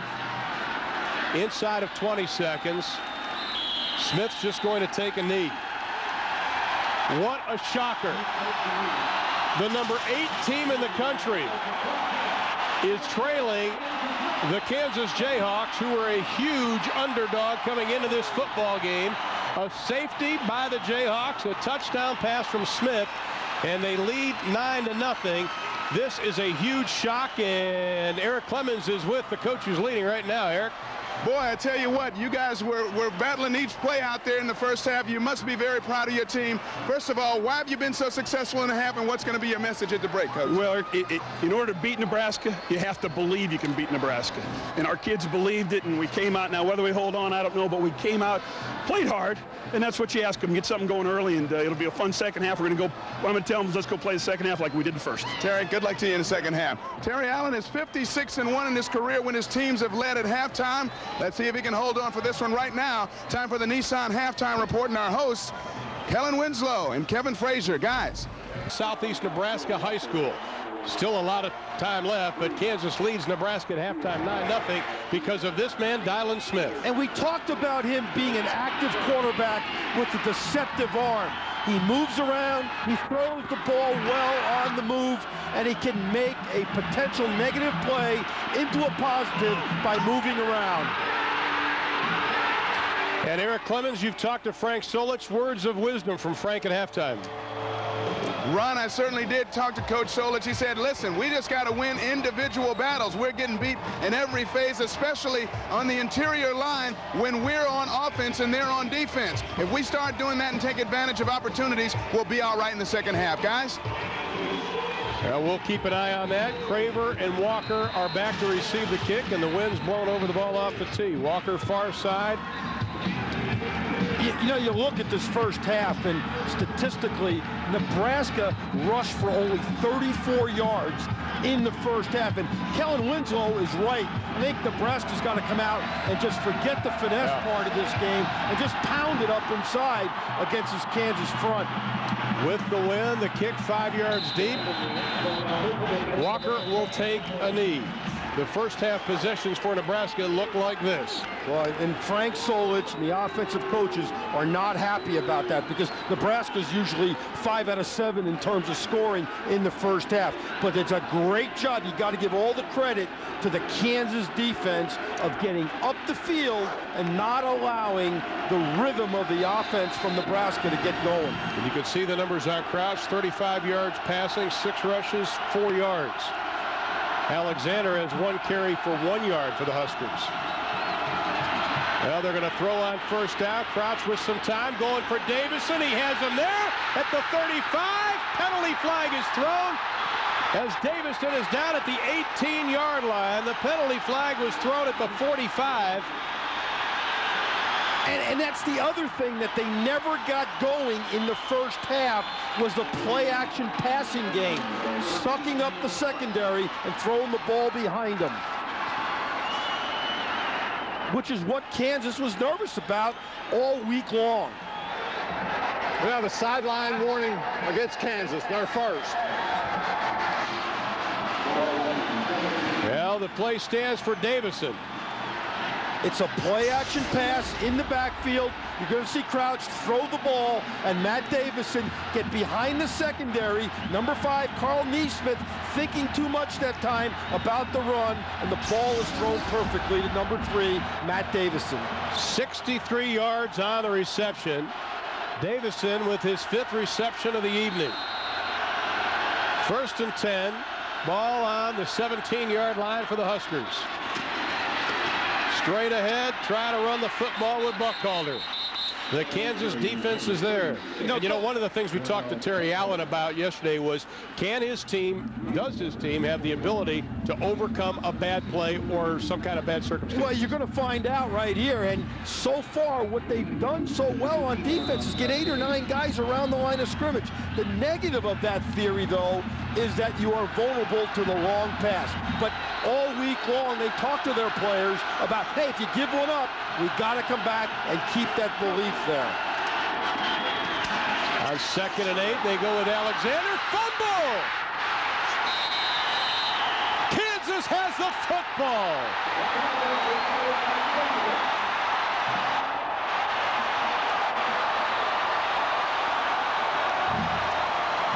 Alexander has been known to fumble. Andrew LeClaire was there. Davison was there. More importantly, the ball belongs to the guys in blue. And Alexander had not carried the ball but one time in the first half, and the ball gets stripped out by number 16, Tim Bowers. And there's a bunch of blue jerseys, but Andrew LeClaire looks like he comes up with the ball. By the Kansas defense now tonight, 11 tackles for losses and 3 sacks. They are really doing a great job of penetrating the Nebraska offensive line. Gully playing the fullback. Norris gets up to the 2-yard line, and he is going to be dragged back. It will not be a safety. Forward progress will be at the 1.5-yard line, but Gully, the big tight end out of Denton, Texas, was lined up in the fullback spot. And that's their big backfield. Obviously, Gully's a blocker going against Frank Solich's black shirt defense, but it's 500 pounds of backfield for Terry Allen in his offensive set when Gully's in at fullback. Now, Gully comes out of the game. You look for Norris now to be the single setback or the fullback with Wimbush at the tailback position.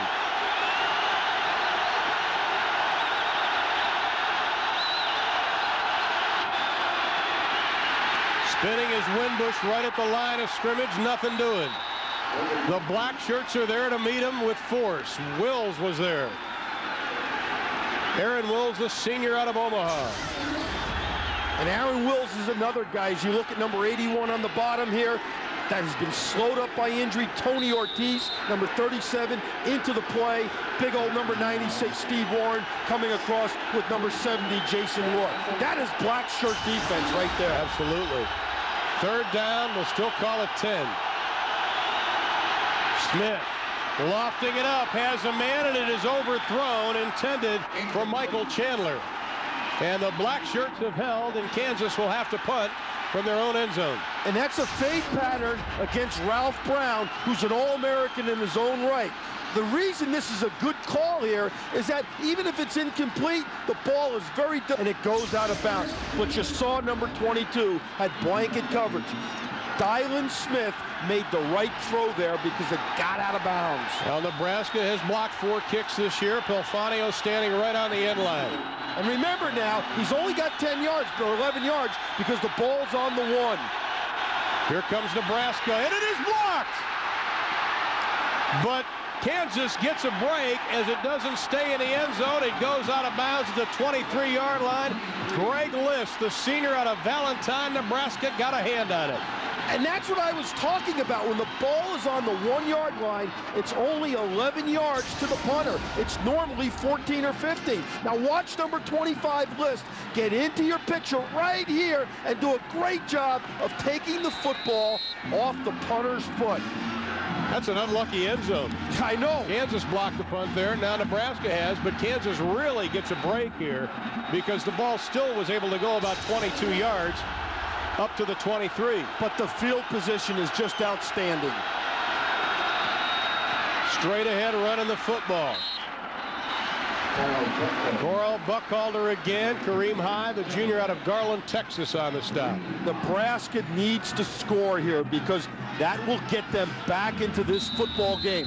A week ago against Texas, they fumbled 3 times inside the 20 and once on the 1-yard line going in the score. Nebraska desperately needs to score here. You can see the red zone opportunities for the Huskers this year. Crouch rolls right, has a man into the flat. First down, Nebraska at the 11-yard line. Bobby Newcomb on the reception. Andrew Davison on the coverage.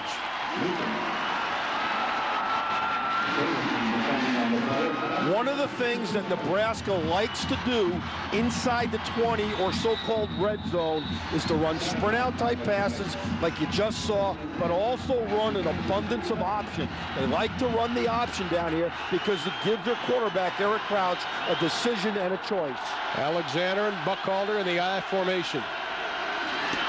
Buckhalter banging inside the 10-yard line down to the 9, and Marcus Rogers, a sophomore out of Dallas, puts the pads on Buckhalter to bring him down, and a penalty flag has been thrown right at the line of scrimmage, right where the play ended.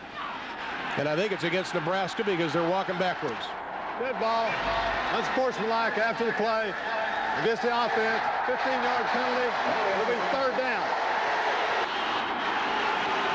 Now, Coach Solich is not going to like that penalty. It's an ill-advised penalty, obviously, at the time. Instead of 3rd and 8, it's going to end up being 3rd and about 16.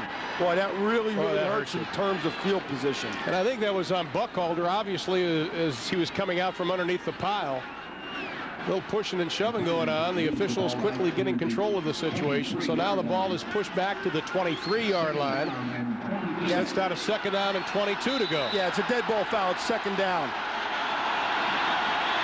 Well, they're going to check Neesmith. Now they're bringing the other official in. Just want to make sure everything's okay before we get started. Once again, our referee, Hal Dowden.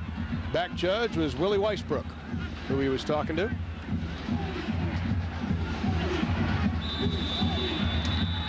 Yeah, see, he called the official made an error on, and he said it was 3rd down, but it's really 2nd down, as we said. Now, the only advantage of this penalty is it gives Nebraska a little bit more room in which to operate. Well, Nebraska had problems getting in the play last week against Texas at times, and they're having the same kind of problems tonight here in the 3rd quarter, and they're going to have to burn a timeout. They weren't sure who was supposed to go in and who was supposed to go out. But Nebraska came up with a big block punt. Can they take advantage of it?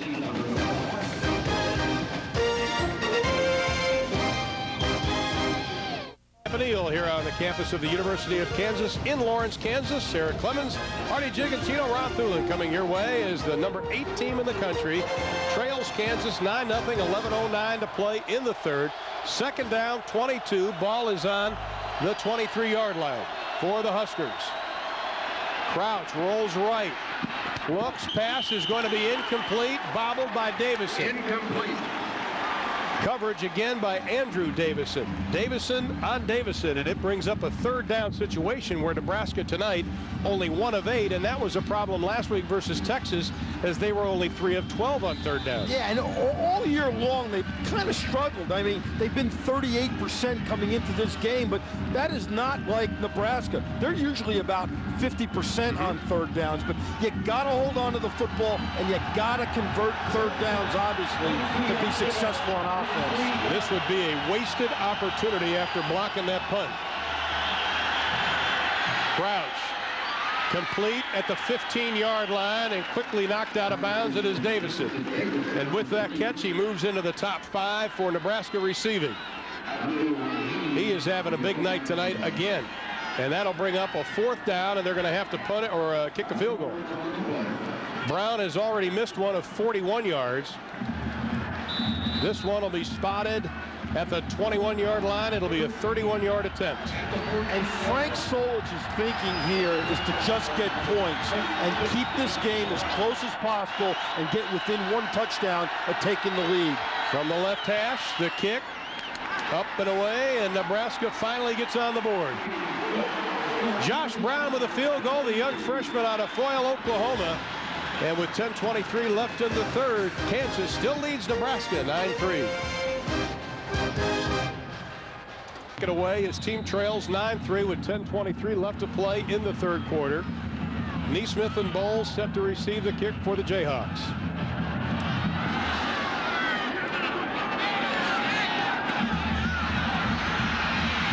And it'll be Bowles. Takes a big hit, stays on his feet. Penalty flags are thrown all over the place. Vedral on the stop. But we do have penalty flags. And usually when the flag is thrown like that, it's a clip or blocking or holding. Blocking from behind. Eric Clemens on the sideline. Kansas Jayhawk guys, a very famous Kansas Jayhawk. Wilt Chamberlain, of course, passed away only a few short weeks ago. His number, of course, retired here. He's one of 32 Jayhawks in the Hall of Fame for the school. He averaged 29.9 points a game, 18.3 rebounds a game, shot 47% during his career here, and even surpassed that as a professional. Wilt Chamberlain, unfortunately, passing away at the age of 62. His game even surpasses great size, 7'1", about 275 pounds. Guys? Absolutely. Never fouled out of an NBA game, which is unbelievable. 1st and 10 from the 20 for the Jayhawks. Smith has some running room. Plenty of running room. To the 35, to the 40, and he slides as he hits the 41-yard line. Brian Shaw was in pursuit, the senior out of DeWeese, Nebraska.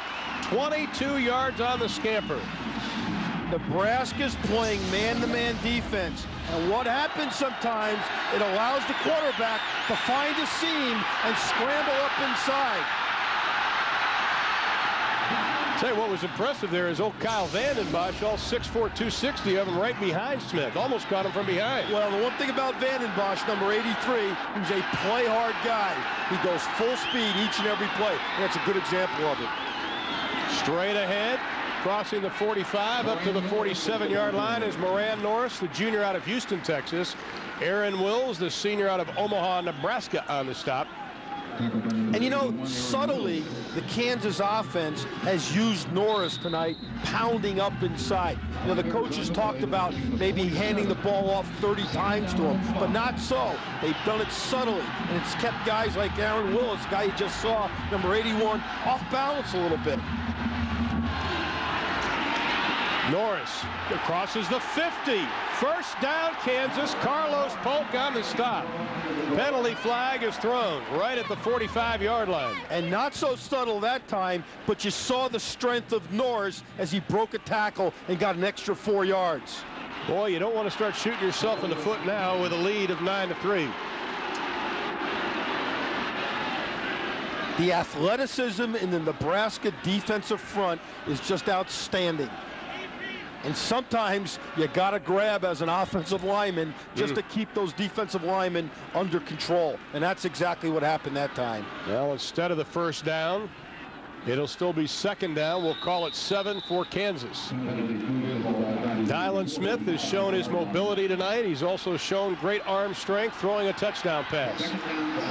2nd and 7 inside of 9 minutes to play in the third. Looking right, has time.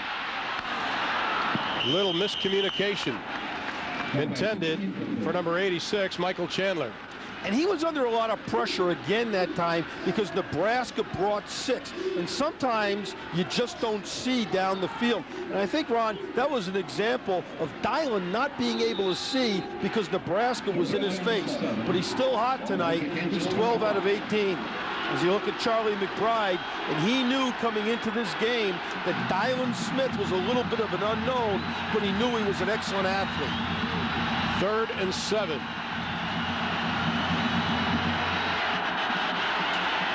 Smith being rushed, gets away from the pressure, steps up in the pocket, lets the pass go, almost intercepted, intended for Chandler, and it falls incomplete as Mike Brown got a hand on it. Well, tomorrow at 11 o'clock Eastern, 8 Pacific, it's the NFL This Morning. Host Chris Myers is joined by Jackie Slater, Marv Levy, and Chris Spielman with this week's special guest, All-Pro defensive lineman Warren Sapp of Tampa Bay. He was a 2-time All-Pro, leads the NFL with 7.5 sacks. That's the NFL This Morning tomorrow at 11 a.m. Eastern, 8 Pacific on Fox Sports Net. Check your local listings.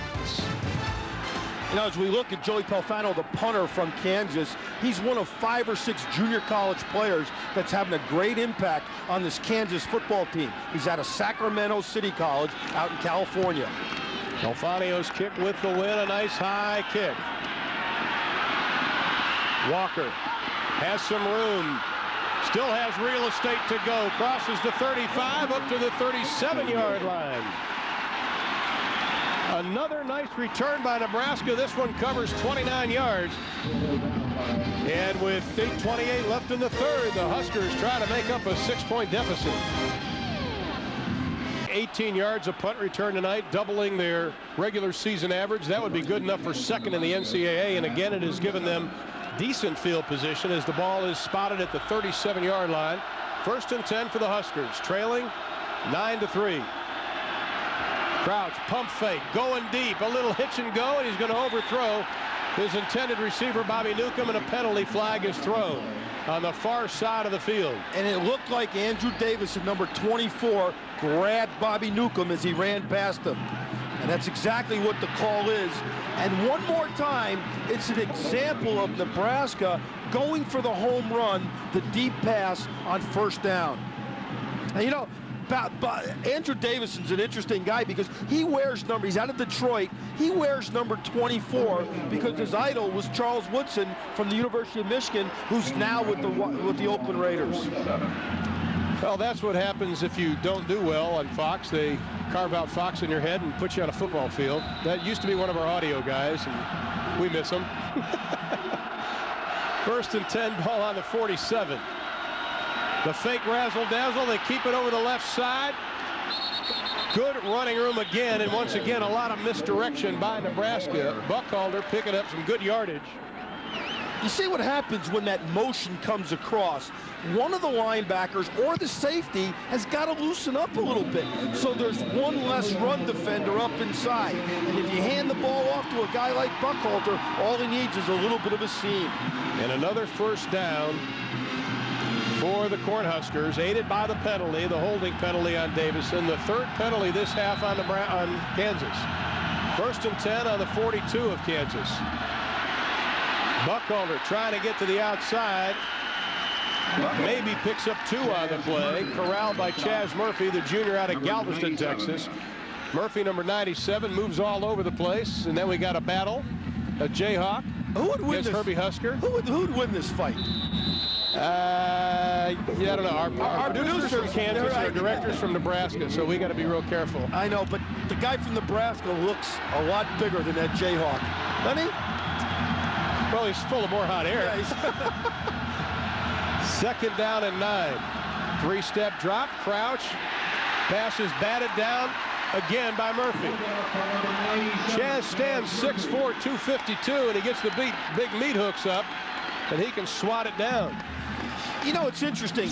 Linebackers and down linemen, you don't always have to get pressure to affect the play. And look what a nice job Chaz Murphy does of seeing the ball thrown and then just getting up in the air with that 6'4" frame.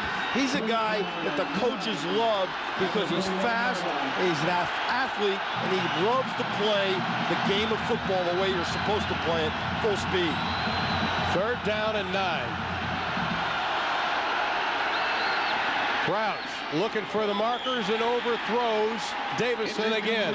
4th down and 9. And Crouch took a seat quickly after he let go of the football. Deion Rayford from that defensive end position really laid the boom on him. And Rayford out of Los Gatos, California, comes up the field and just left Crouch as he throws the ball. That was a good clean hit. That was a good clean hit that time by Deion Rayford. All 270 pounds of him. Haydenfeld standing on his own 45-yard line, set to kick it away.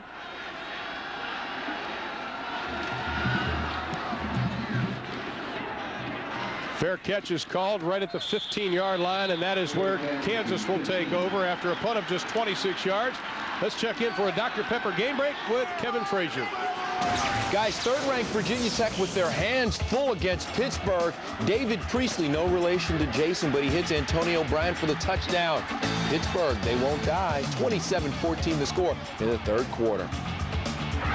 Remember, Pittsburgh almost beat Penn State earlier in the year, so they've done a good job there. Walt Harris has, the coach at Pittsburgh, of getting up for the big games. Kansas is up for this big game. 1st and 10 from their own 15. They have the lead. Mitch Bowles busts his way over the 20 up to the 22-yard line. Pickup of 7 on the play, and that's what the Kansas coaches love to see. They were hoping to bang away at Nebraska, get 3 or 4 on first down, and they get that plus some on this one. The offensive line is doing a nice job up front for Kansas of controlling the defensive front from Nebraska. The running backs, Bowles, Wimbush, and Norris are also doing a good job of running violently. When's the last time we saw a graphic like this where Kansas was out rushing Nebraska? They're also, Kansas, 30 yards over what Nebraska usually gives up a game. Add to the total. Up to the 32-yard line. It is the workhorse again, Moran Norris. You know, it starts up front, and you're going to see the Kansas offensive line come off the ball. Chris Enneking, number 68, does a good job. Mark Owen, number 66, does a good job. They're doing an excellent job of zone blocking up front. In other words, blocking the zone or an area, not necessarily a man. Well, the linebackers are a lot closer to the line of scrimmage this week for Nebraska than they were last week versus Texas. Straight ahead. Not much running room on first down. Jason Lohr, the sophomore out of Tulsa, Oklahoma. The coaches call him a soldier, and he's been fighting off an ankle sprain. He makes the stop. You know, he had a great impact as a freshman last year. He's one of the few backups that also has a black shirt. As you look at Moran Norris come off the field, he is going to be a sore young man tomorrow, because when he runs in there, he either hits somebody or somebody hits him. He is going to be bruised up tomorrow morning. Well, he has 13 carries for 72 yards unofficially right now. 2nd down and 9 for the Jayhawks, and Dylan Smith wants to talk it over with Terry Allen, who calls the plays. Well, Sunday at 9 p.m. is Going Deep with host Chris Myers. Chris will go one-on-one with the man who revolutionized his position, of course, LT, Lawrence Taylor, the great linebacker. Plus, he'll have a report on fantasy football, and he'll take a look at the evolution of NASCAR. That's Going Deep, the show the critics call the 60 Minutes of Sports Television with Chris Myers, Sunday at 9 p.m. on Fox Sports Net. Well, we are a little surprised that Kansas is having this success running the football. They're at 117 yards a game so far tonight, and Terry Allen said, I may be stupid, but I'm going to try it. Why not? Well, you know what, he's done a great job of adjusting to what he has on the field through injuries. And he's asking these offensive linemen, as we look at Justin Hartwig, number 75, and we look at Chris Enneking, number 68, he's not asking them to do something they can't do. These guys do a better job of just straight ahead zone type blocking as opposed to pulling and getting out on the corner. And he's taking advantage of the abilities of these offensive linemen. As you look at the Kansas rushing offense, the first 2 games, 237 a game. They've just done a nice job tonight. Well, the last 4 games, they've really kind of clicked it in gear, which the coach has said that they have gotten better. 2nd and 9. Smith with a little alley-oop, has a man just overthrown the outstretched hands of Michael Chandler. That is a pattern, I think, you come in August, that's such a timing pattern, Artie. You have to throw that over and over, and we asked him yesterday, he said, that's part of the problem. I don't have that timing yet. Well, and he'll get it. He just has got to put a little bit more air underneath the ball, but it's something that you hope if you don't catch it, you maybe Craver, the defensive back who was covering on that, interferes, and you get a 15-yard penalty out of it. Happy Halloween to you. 3rd down and 9 for the Jayhawks. Bowles in motion. Smith has some time, rifles it, good for a first down. Into Nebraska territory is Henry Childs. They had perfect timing on that one. It's an easier pass on a slant, but Childs is the kind of guy that you want to get the football to because he's big enough and he's strong enough at 215 pounds to run with it. You take a look through the safety's eyes as Smith just drills the ball into the big 6'2", 215-pound running back wide receiver's hands. Of course, his dad, Henry, played in the NFL, was a tight end. Keep it on the ground. Norris tries that left side. Might have gotten back to the original line of scrimmage.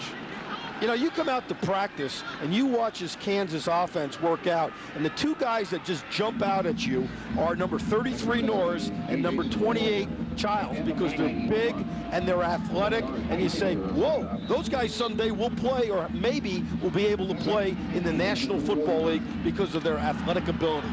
This will be the 7th play of this drive, and Terry Allen wanted 13, 14, 15 play drives. He's getting it. 2nd down and 10. Smith is going to be dumped way back at the 38-yard line by Carlos Polk, the 5th sack of the evening by the Huskers. 4th sack of the year for Polk. Carlos Polk and Tony Ortiz come off the corner. Watch Polk inside. 37 comes to the bottom of your screen. Tony Ortiz makes Smith step up into the pocket to his buddy Carlos Polk. Polk is another young man that plays extremely hard, and he's the vocal leader of this black shirt defense. His statistics back up what he says. 3rd and 21. Nebraska coming with a bunch of people, and Kansas tries to keep it on the ground and nothing doing. Eric Johnson, the linebacker, is there to make the initial hit, number 27. And Kansas had a promising drive going, but it is stalled, and they'll be forced to kick it away. Nebraska attacked the Kansas offense on that last 3 or 4 downs. They got after him. They did not sit back and try to play reactionary football. They attacked them with a couple of blitzes, obviously, that ended up being successful. Calfadio averaging 41 yards a kick so far.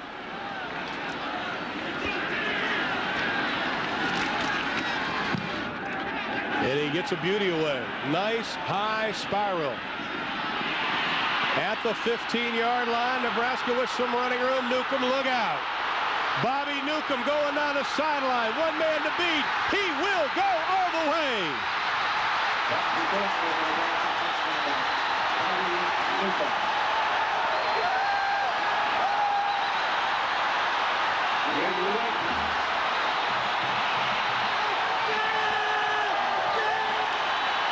Nebraska moved Bobby Newcomb from quarterback to wingback.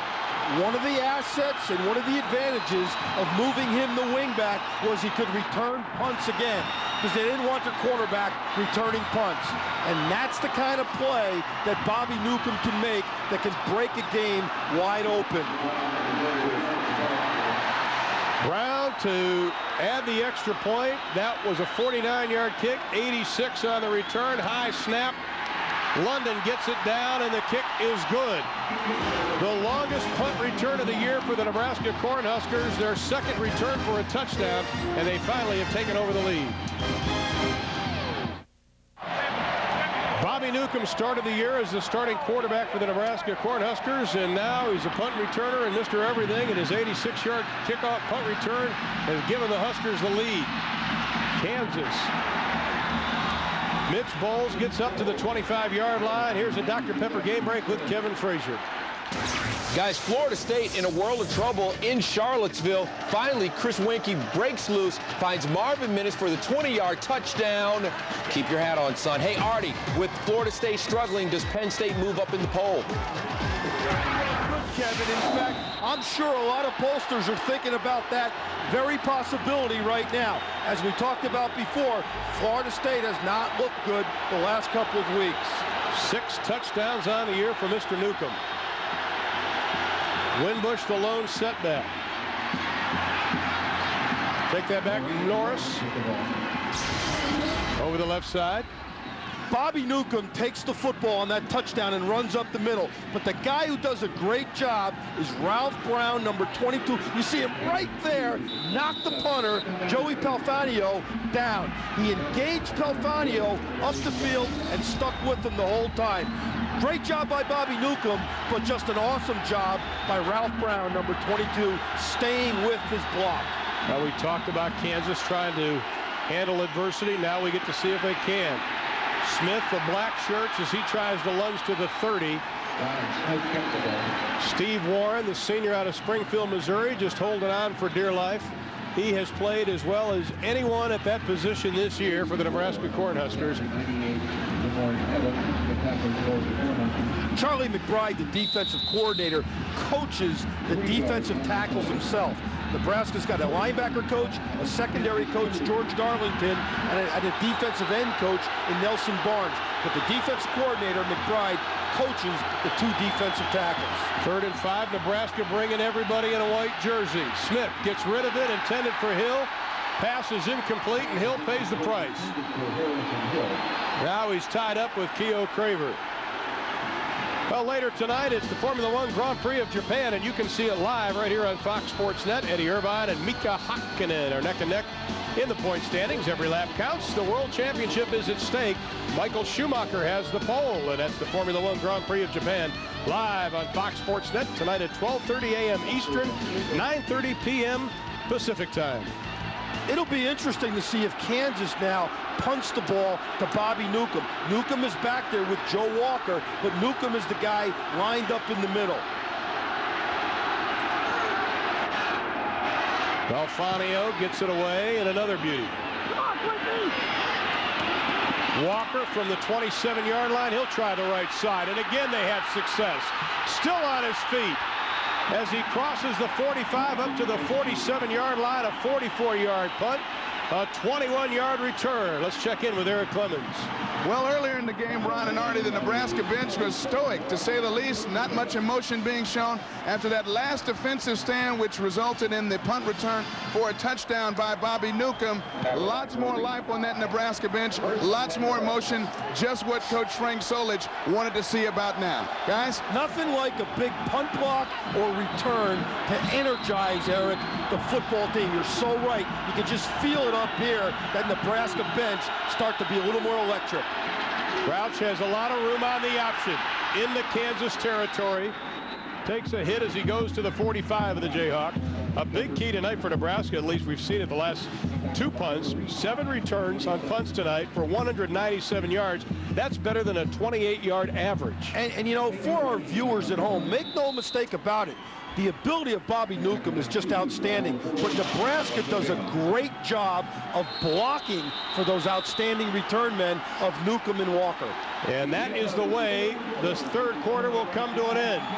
15 minutes are left to be played. Kansas held a 9-0 lead, but Nebraska has come back to take the advantage by 1.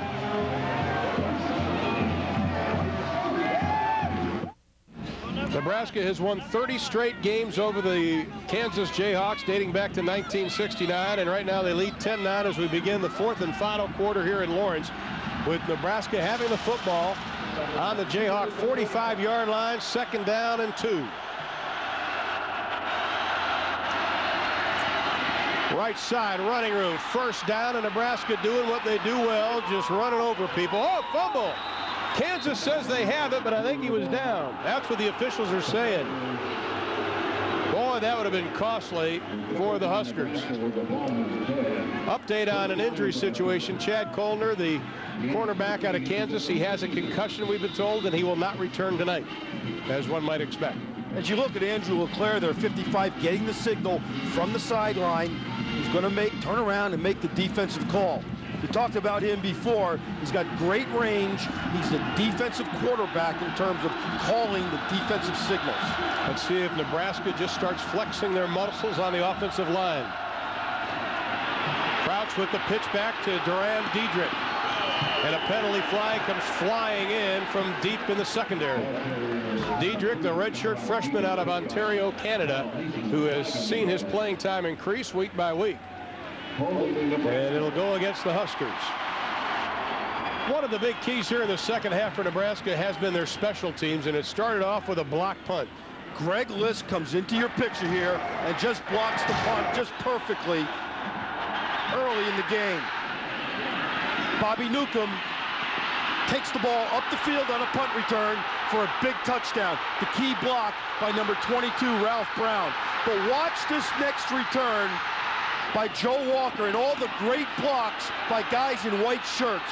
That's excellent running, but it's just great blocking by a punt return team. They've done a wonderful job tonight on special teams, and that is why they have the lead at 10-9. And you know, Nebraska has played well all year on special teams. due to the great depth and the talent of that depth that they have. Newcomb in motion, 1st and 13. They get it straight ahead. Diedrich crosses the 20, down to the 17 to the 15-yard line. Durand Diedrich averages over 5 yards a carry, and boy, did he hit that hole quickly. Well, he's not as big as Buckholter or Alexander, but when the man goes around in motion, Bobby Newcomb, the linebackers loosen up. And Diedrich, who hasn't played much tonight, is fresh. He feels good. He's not tired. And you are so right, Ron. He just hit the hole very, very quick. Pickup of 19, one short of his longest run of the year. 1st and 10 from the 16. They just go straight ahead with Alexander, bullying his way inside the 10. You know, now you can sense Nebraska's offensive line starting to dominate the Kansas front. They're wearing them down. Kansas has been running around all night, just doing a great job with their front people. But the Cornhuskers now up front, I think, are getting the better end of this thing. As you look at LeClaire again, getting the defensive signal. 59, big old John Williams, 300-pound nose guard out of Oklahoma City. Kansas has had the ball more than 7 minutes than Nebraska has. Now Nebraska just trying to pound it away. They get up to the 15-yard line. Diedrich, and he's pushed back. Nice play by that Jayhawk defense again. Marcus Rogers leading the charge. Marcus Rogers, number 8, gets off of a block and comes up and makes the tackle. And you see number 5 in there also, Carl Neesmith. Between Marcus Rogers and Carl Neesmith, they have been around the football all night. The coaches are allowing Rogers to line up tight to the line of scrimmage, shoot the gap, and be very, very aggressive. 3rd down and 3. You look at all these guys in here for Kansas, tough to run against that. Crouch, plenty of running room, looking for Pater. Touchdown, Nebraska.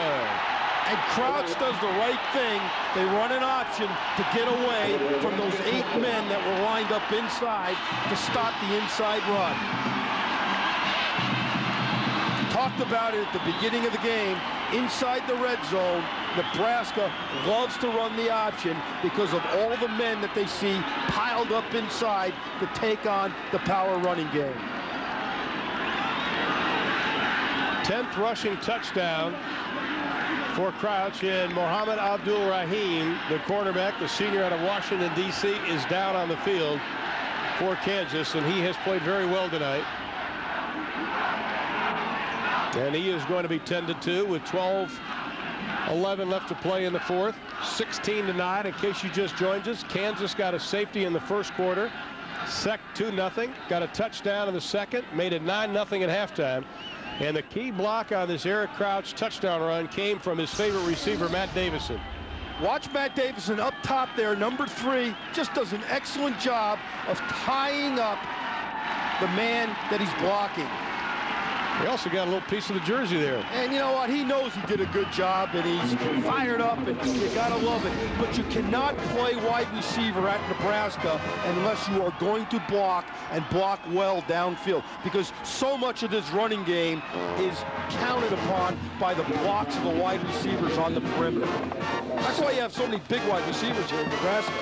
7 plays, 53 yards. They used just over 3 minutes, and Mohamed Abdul-Rahim walking off under his own power, and that man capped the drive with a scamper for the touchdown on a 3rd and 3. And Eric Crouch, when he gets an opening, can really accelerate up the field. He was 2nd in the state of Nebraska when he was a senior in the 100-meter. Penalty flag is thrown, and Nebraska is backing up. Prior to the snap, false start on the offense, 5-yard penalty, still try. Well, you need this extra point, obviously, because you're up by 7 now. You want to make sure you go up by 8. So if Kansas should score, you force them to try for the 2 if there was less time left in the game. Right, and the coaches right now that have their 2-point charts out, when to go forward and when not to. It's a 25-yard extra point, and it is good. So Josh Brown with a field goal, an extra point. Eric Crouch with a touchdown, and Nebraska leads by 8. 17, Newcomb's 86-yard punt return. Talk about role reversals. Look at Nebraska in the second half, more than doubling up Kansas offensive yardage or total yardage. And Carlos Polk, well, we talked about him in the open. Look at him go today. 8 tackles, 1 sack. Guys, see if Kansas has anything left to make a comeback of sorts here with 12:09 to go. Well, absolutely, Eric. They have 5 sacks, the Huskers, in this football game, as Terry Allen talks to referee Hal Dowden, double checking things as his team trails 17-9 with 12:09 left to play, and he can still muster a smile. One thing you have to do if you're Terry Allen now is just get some rhythm going again. And I know that's easier said than done because you got the Nebraska defense really attacking this Kansas offense here in the second half. But you want to try to get some of that rhythm that you had so well oiled in the first quarter and in parts of the second quarter. You want to try to get that back. Now they're going to go over and talk to Frank Solich. Well, the clocks are all working. The play clocks are working. And usually when you talk to them, unless somebody's headset went out. Well, poor Eric's got to put the track shoes on. And that's what it is. The headsets upstairs went out, evidently. And they got to keep it even on both sides of the football field. And which is kind of an unwritten rule, but it's a good one because obviously a team could have a great advantage, you know, if you had your headsets working and the opponent or the other team did not. Well, Frank had to take his off, and we're still going to have a powwow. And he agrees with the call, which is good. Once again, Kansas Terry Allen team led 9-0 at halftime. 17 unanswered points by Nebraska. We'll take a step aside here. We come back. Kevin Frazier, Keller Winslow back in our college football. The blocking back for Irvine, guys. You know what? I'm glad you said that because I was just going to ask Ron Foulin a couple questions about auto racing because I know nothing. And I can't drive very well. I just know how to start the car. Thanks for that definition, though, Kev. Neesmith, 3 yards deep, looks for the right side, has some running room, crosses the 20, and is ushered out of bounds at the 23-yard line. DeJuan Gross ran him out of bounds, and this is the problem. This looks like my stereo at home. You know? Whatever had the colored wires? You know, this colored one goes there, different colors. Look at that mess. Now, there's wireless headsets in the NFL. You know, it's the 90s, guys. Let's go. If you hear an unknown voice, it's probably Coach Solich joining our telecast, which he probably doesn't even realize it. 1st and 10 for the Jayhawks. 3 wide receivers to the left. We haven't seen this set in a while for Kansas. They used it a lot in the first quarter. Dylan Smith, pass is complete to Tandler. He's going all the way. Goodbye.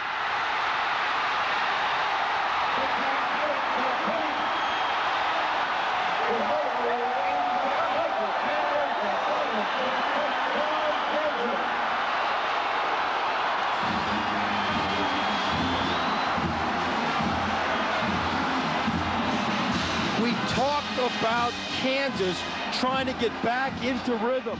What they did in the first quarter, as you so accurately described, is lined up in the no-back set, the empty formation. They did it again there and obviously made a big play. Wow, is that a big change? That is a huge play. 77 yards, the longest pass play of the year for a touchdown for the Jayhawks, and I think they're going to be going for it. Harrison Hill has stayed in the ball game. Yeah, obviously you want to go for 2 here, and to me, what it does, it ends up giving you a chance, because even if you don't make it, Ron, a field goal still puts you ahead later on in the game. For the tie. Empty formation again. Chandler in motion. Smith looking. They got it.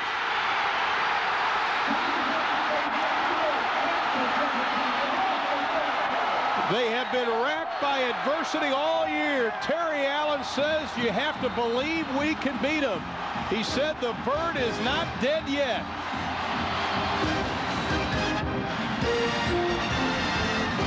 Nebraska gives up a 77-yard touchdown to the Jayhawks, and we are tied at 17 with 11:44 to play in the ball game. Well, one thing about this game tonight, it's all big plays. Punt returns, punt blocks, long touchdown passes. This has become a game tonight of big, big plays.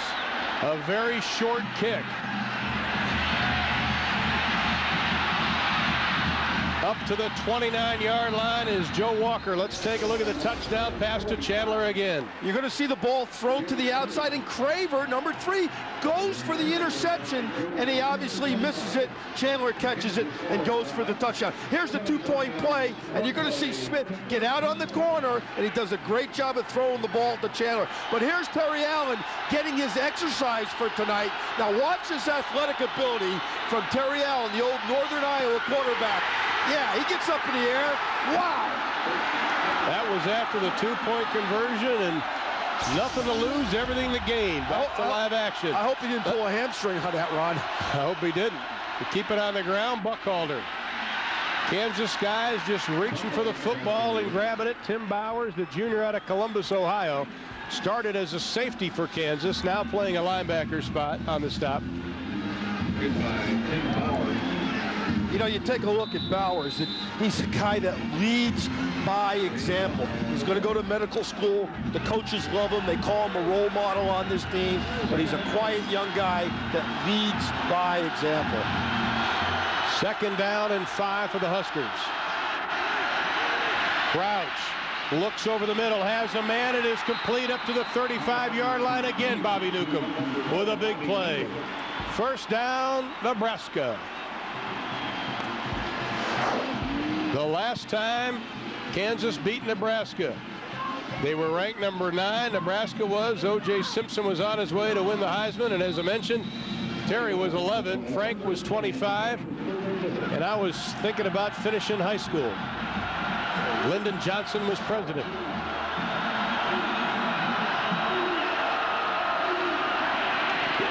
The pitch back, plenty of running room, left side, knocked out of bounds, Buckhalter. See, now you're looking at Nebraska, vintage Nebraska offense. They pound it up inside, they run a play-action pass, and just when they have you back on your heels a little bit as a defensive unit, they run the option. That was a great job that time of Eric Crouch of dishing the ball off to Corral Buckhalter. Frank Solich knows it. He says, hey, come on, guys, we got to keep this thing going. Little power, little option, and a little play-action pass. 1st and 10 from the 25. Crouch, they string it out. They're going to drop him at the 30. Carl Neesmith on the stop. Loss of 5 on the play. More great football coming your way Saturday here on Fox Sports Net. Most of you will see number 20 Southern Miss versus Memphis in Conference USA. Then in the Pac-10, Arizona State versus USC, or Washington versus Arizona. Then we cap off the day with Washington State and Oregon. Great day college football. 3 p.m. Eastern is the beginning time, 12 noon Pacific, right here on Fox Sports Net. 2nd and 15, inside of 10 minutes to play in the ball game. Tripped up at the 27-yard line. It is Corral Buckhalter. And you know, number 5 made the play again, Carl Neesmith. And what they're doing, Dick Mosley, the secondary coach, they're getting into 8- and 9-man fronts and getting the safety, 27, Kareem High or Carl Neesmith, up around the line of scrimmage. That's why you see number 5 show up in the backfield and around the line of scrimmage so much. He is having, Carl Neesmith, a fantastic night of running all over the field. 3rd down and 11, and Nebraska is going to burn a timeout to talk about it because this is huge. With 9:19 to play, and you can see Nebraska with 1 timeout left. Kansas still has a couple, and what a day in the Big 12 today. First of all, Iowa State battling back against Texas, only to lose on a last-second field goal up in Ames, Iowa. And congratulations, Dan McCarney. I know he doesn't like moral victories, but boy, oh boy, his team plays hard, and we're seeing it tonight from Terry Allen here at Kansas. You know, the one shocker today that was kind of shocking is not that Colorado beat Oklahoma, but by that amount, because we had Oklahoma a week ago, and they had done such a great job against Texas A&M. You know, we were talking about teams playing hard. Take a look at these clips on Carl Neesmith. He runs all over the field. Wrap him up a little bit, but he really delivers a punch when he makes a tackle. And he's still learning to play defense. That's what's scary. Well, he's a junior college transfer that was a wide receiver and a quarterback at Butler Community College in Kansas, here in Kansas. So he's got a ways to go to learn the finer things of being a safety. But he can really run, and he can really hit you when he gets there. That's why he was highly recruited. 3rd down and 11. Kansas with 5 on the line of scrimmage. The linebackers are sneaking up. Crouch, plenty of time. Pass is incomplete. Intended, I think, for Bobby Newcomb or Wilson Thomas. Neesmith slipped, but luckily the pass was off the mark. Great shot of a free safety looking at the eyes of the quarterback, sees the ball thrown, and he might have been in a position to intercept the pass if he hadn't slipped. And he knows it. He's saying, I would have got that, guys, if I would have stayed up. Josh Brown will attempt the field goal. They're going to spot it at the 33-yard line. It'll be a 43-yard attempt for Brown. This would be his longest of the year. He missed from 41. He's made a 31-yarder. Snap's good. The kick on its way, and it is no good. Wide to the left, and Frank Solich misses a great opportunity. It looks like a good snap and a good hold again, but as you said, Brown just gets a little bit too much of a twist on it, and the ball goes left, and he knows it. No! Let me try that one again. You know, last night at practice, we were here as Nebraska had a walkthrough, and we noticed that Josh Brown, while he was practicing, was missing, and when he missed left, and he did it again tonight. Barely slipped it by. Right there to the left. Kansas with the football. Norris tries the right side, gets up to the 30-yard line. As the clock ticks, as we head close to 9 minutes, tied at 17. Who would have ever thought this could be this way tonight? As you see Norris come off the field, again, Kansas is employing a lot of different formations, and they're shuffling tight ends, wide receivers in and out of the game. This particular formation now has 3 wide receivers, 1 tight end, and 1 back in the game. Chandler in motion. Smith will run the option. Nebraska closes quickly, and they just detonate David Winbush. Keo Craver's the one who lowered the pad on him. Teams that see the option every day in practice, like the Nebraska defense does, should be able to defend it really well in games. And that's exactly what happened that time with Craver. He came up and just made the play automatically. 3rd down and 5.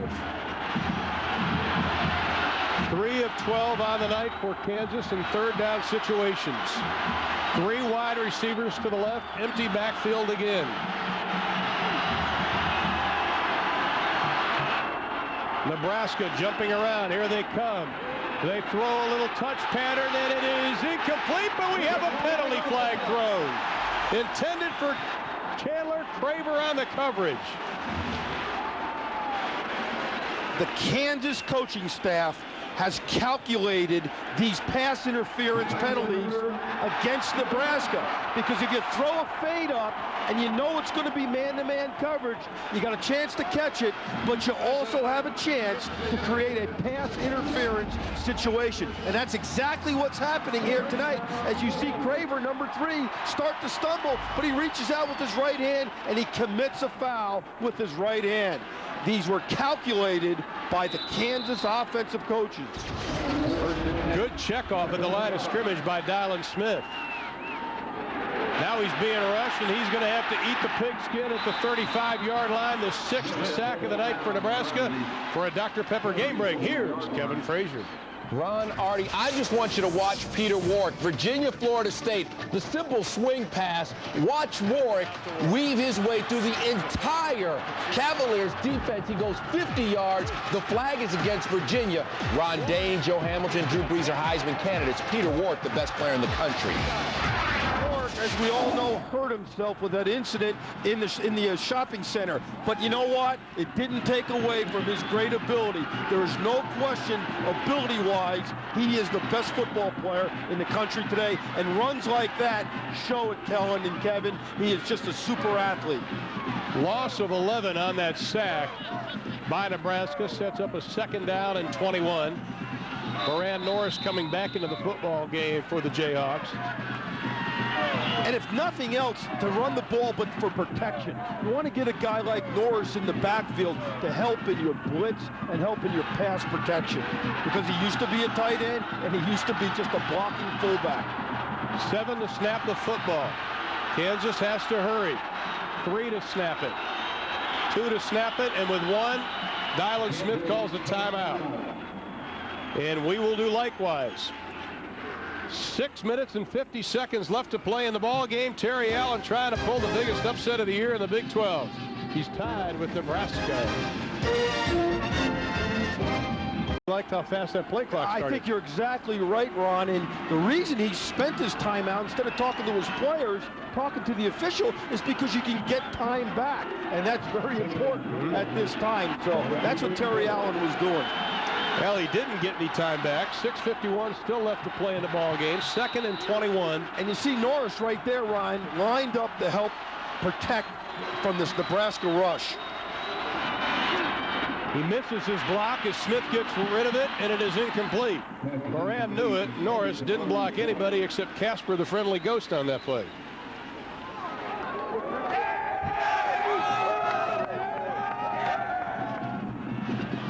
Well, the Kansas fans have got a lot to cheer about here tonight. And you see some more people shuffling in and out of the game for Kansas. Number 22, David Winbush, comes in the game. Chandler takes a knee in the huddle. They break it. 3rd down and 21. They'd be kicking into the wind if they don't convert this 3rd down play. Winbush in motion. They give it straight ahead up to the 35, almost conceding the football. Steve Warren on the stop. Had some problems with his knee, and big number 96, who also is a pretty good singer, used kickboxing to strengthen his knee. And now Kansas will be forced to kick it away. One thing when Norris has the ball, number 33, he never goes backwards. He always goes forward. No one knocks that guy backwards. He might be tackled for a loss once in a while, but it's never because he got knocked back. He always ends up going forward. Big, powerful man. Nebraska was 6 on the line of scrimmage, now 5, 6, now 7. They're dancing around. They're setting up for a return. From the 25-yard line, tripped up immediately is Walker. The best coverage of the night so far for Kansas. 39 yards on the kick, 2 on the return, and Nebraska will begin 1st and 10 on their own 26-yard line. Well, the executive producers of Fox Sports Net are Arthur Smith and Bill Borson. Coordinating producer of College Football Saturday is Roy Hamilton. Today's game was produced by Kansas's favorite son, Mike Helling, and directed by Nebraska's favorite son, Ken Fouts. The College Football Saturday studio show was produced by Lloyd Maxson, directed by Joe Whitus, and the Vice President of Field Operations is Andrea Jenkins. Thank you, folks. 5:53 to play. Crouch pitches it back. Buckhalter keeps his feet moving up to the 40-yard line. 1st down. Andrew LeClaire was holding on. We talked about the blocking downfield, but watch what happens to Tim Bowers, number 16. He just gets blocked out of the play by number 66, John Rutherford from Nebraska. Great job by an offensive tackle going downfield, keeping his feet moving, and not stopping until the play was completely over. Big guy out of Midwest City in Oklahoma, 6'3", 300-pound sophomore. 1st and 10, inside of 5.5. Buckhalter spinning, hitting. LeClaire brings him down. No fumble. Ball popped out late. Just keeping it on the ground. Buckhalter over 100 yards running the football. 5.5 yards a carry. Was this a fumble? This may be close. It is very, very close. And the boy, it was coming out right as he hit. It was coming out, but I think his knee was down, which is what the official said. And, Thank goodness we don't have instant replay in college football. We'd be here all night. We'd be here at 11 o'clock. Yeah, but that was a good call that time for the Big 12 officiating crew. 2nd down and 4. Kansas defense stacks him up right at the 50. It'll be close to a first down. Deion Johnson, the senior out of Detroit, Michigan. And there is Josh Brown, the freshman kicker out of Foyle, Oklahoma. A very small town in Oklahoma. He's got the right personality, though, for a kicker. He's cool. He's confident. He's kind of a talkative guy when we were talking to him at practice a couple of weeks ago. And he's very, very confident in his abilities. And that's certainly not a negative as a kicker. 3rd down and 1. Nebraska only 2 of 12 on 3rd down situations tonight. They keep it surging forward. It is going to be awfully close. I'm not sure he got it. They were 3 of 12 on 3rd down last week versus Texas, and the officials are going to have to look at this. Boy, oh boy. My eyes aren't that good. Me neither. I'll tell you, you're right, Ron. It is very, very close. The interesting thing is, if you're Frank Solich and you don't make it, say it's 4th and inches, do you go for it or not? Or do you punt, or do you try to draw it off at the defense offsides and try to get the first down, you know, in a cheap fashion, so to speak? I think you got to go for it. And it is a moot point, 6 inches. Now he'll make a decision, but you've got those big linemen led by Dominic Raiola, Russ Hochstein, James Sherman, Dave Volk. Get behind them. You only need 6 inches.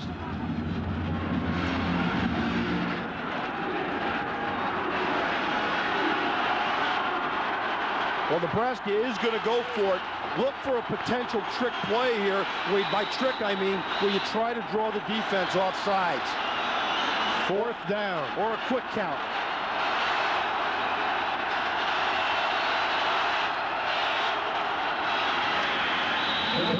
Crouch surging ahead, and I think he got it. He didn't get much, but he didn't need much. And he's running the quarterback sneak behind the right guy, Dominic Raiola, the great young center. And you're going to see here, Kansas is trying to draw Nebraska offside. Look at all this movement in here by these guys. They're moving their hands, they're moving their feet. You can do that in college football. You can't do it in the NFL. But that's a good ploy, though, by Kansas, because it becomes then 4th and 6 if you draw Nebraska offsides. Well, Marcus Rogers tried to get a hand on Crouch and pull him back, didn't do it. 1st and 10 on the 49-yard line. 3:35 to play in the game. Crouch looking down the middle, wide open. Newcomb to the 10, to the 5. Touchdown, Nebraska.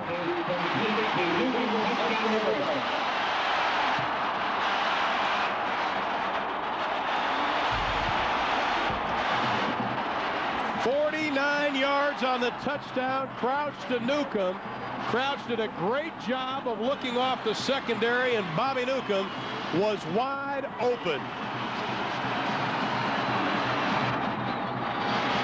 Crouch looked at 87, Tracy Wistrom on the other side, came back, as you said, and threw it to Bobby Newcomb.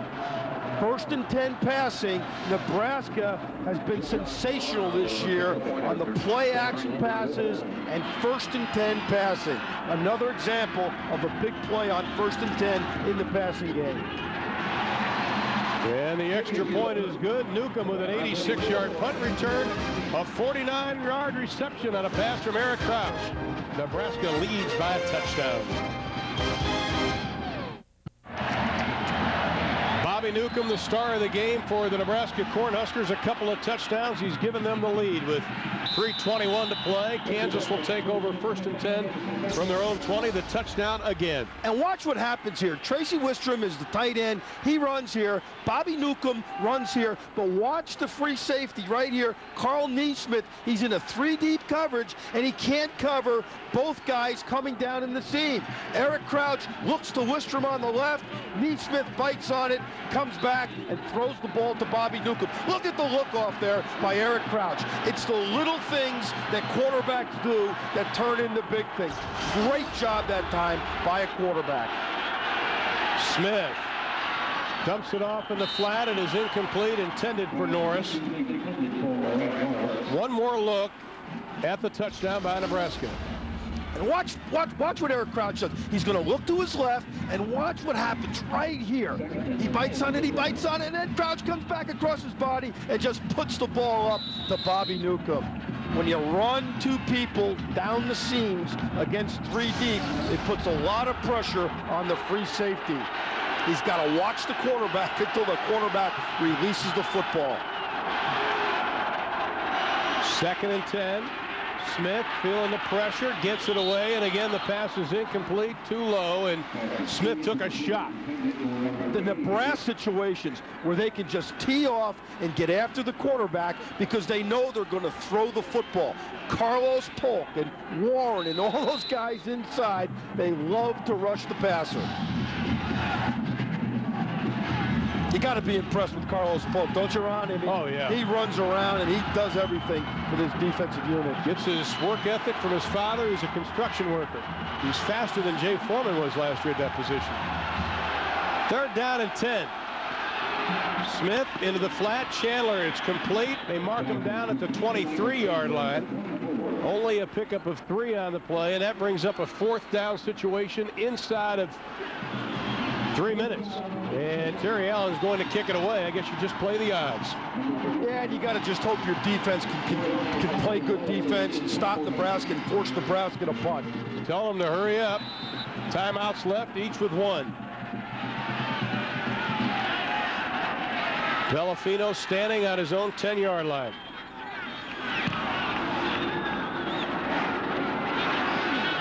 And the kick will hit at the 34-yard line and roll out of bounds, and that is where Nebraska will take over. They mark it at the 33-yard line. 42 yards on the kick, no return, no time off the clock. And Nebraska that time switched Bobby Newcomb and Joe Walker. That time Newcomb was to the short side, which is why the punt was kicked over there, because they thought Walker was going to be there. Just a reminder, Fox Sports News coming up immediately following our football game. We'll send you to our studios in Atlanta. They'll have highlights of the top 25 teams that were in action today. Plus, Tiger makes a big move at the Tournament of Champions down in Houston, Texas, where the rain is pelting him.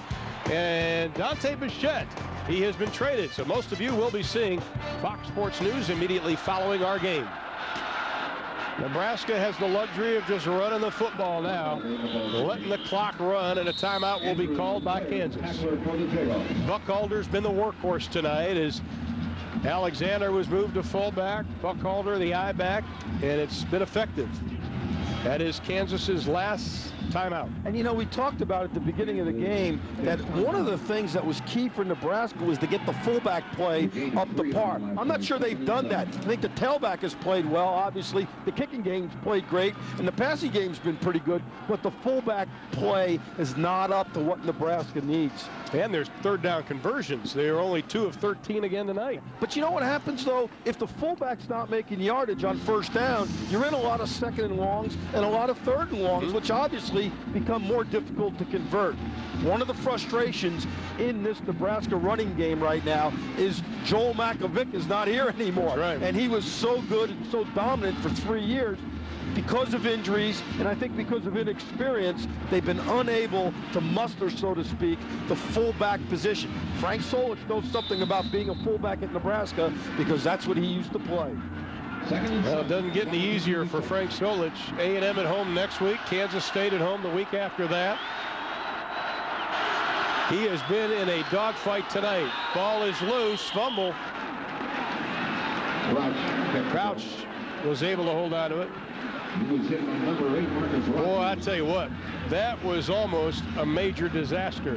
One of the dangers of option football is you're always faking the football. And right here, he's going to fake it up inside to Alexander. He was going to keep it, but he bangs into the right guard who's pulling around, number 55, Russ Hochstein. And Hochstein knocks him into Alexander.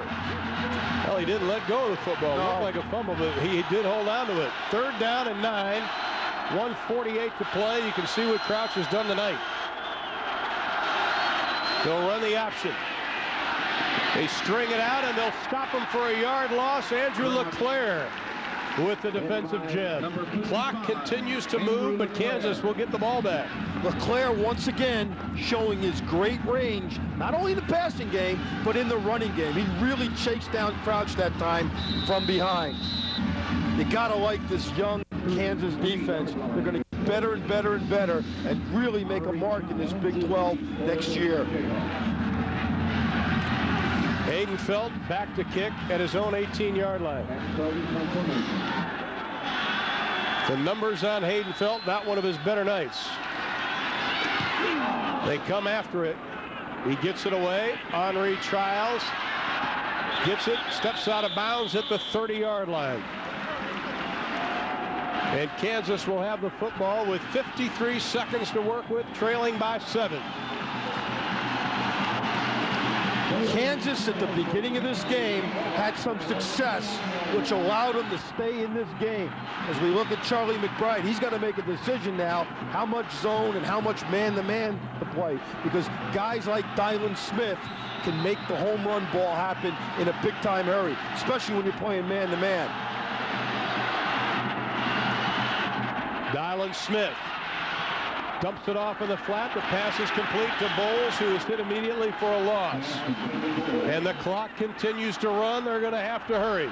And Charlie McBride elected to play zone defense that time, which did not give up any big temptations for Smith to throw the football down the field. He dumped it off, and the linebackers rallied up to the dump off. They got to hurry, wasting a lot of time, almost 10 seconds. Smith sees the blitz, throws it over the middle, and it is incomplete, and that'll stop the clock. With 19 seconds left, Jason Gully, the intended receiver. Tony Ortiz, number 37, all over Smith. And this is where the inexperience of Dylan Smith not being here in the spring and, you know, not being part of this system for a couple of years, I think hurts, because it's hard to run a 2-minute drill, because you just can't duplicate these kind of game pressures in practice. And Terry Allen's the next quarterback. He knows that. He knows it's very hard.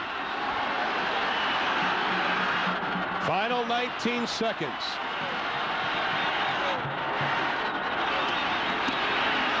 Smith steps up in the pocket, running, wasting a lot of time, and that may do it. They only have 10 seconds to hustle up.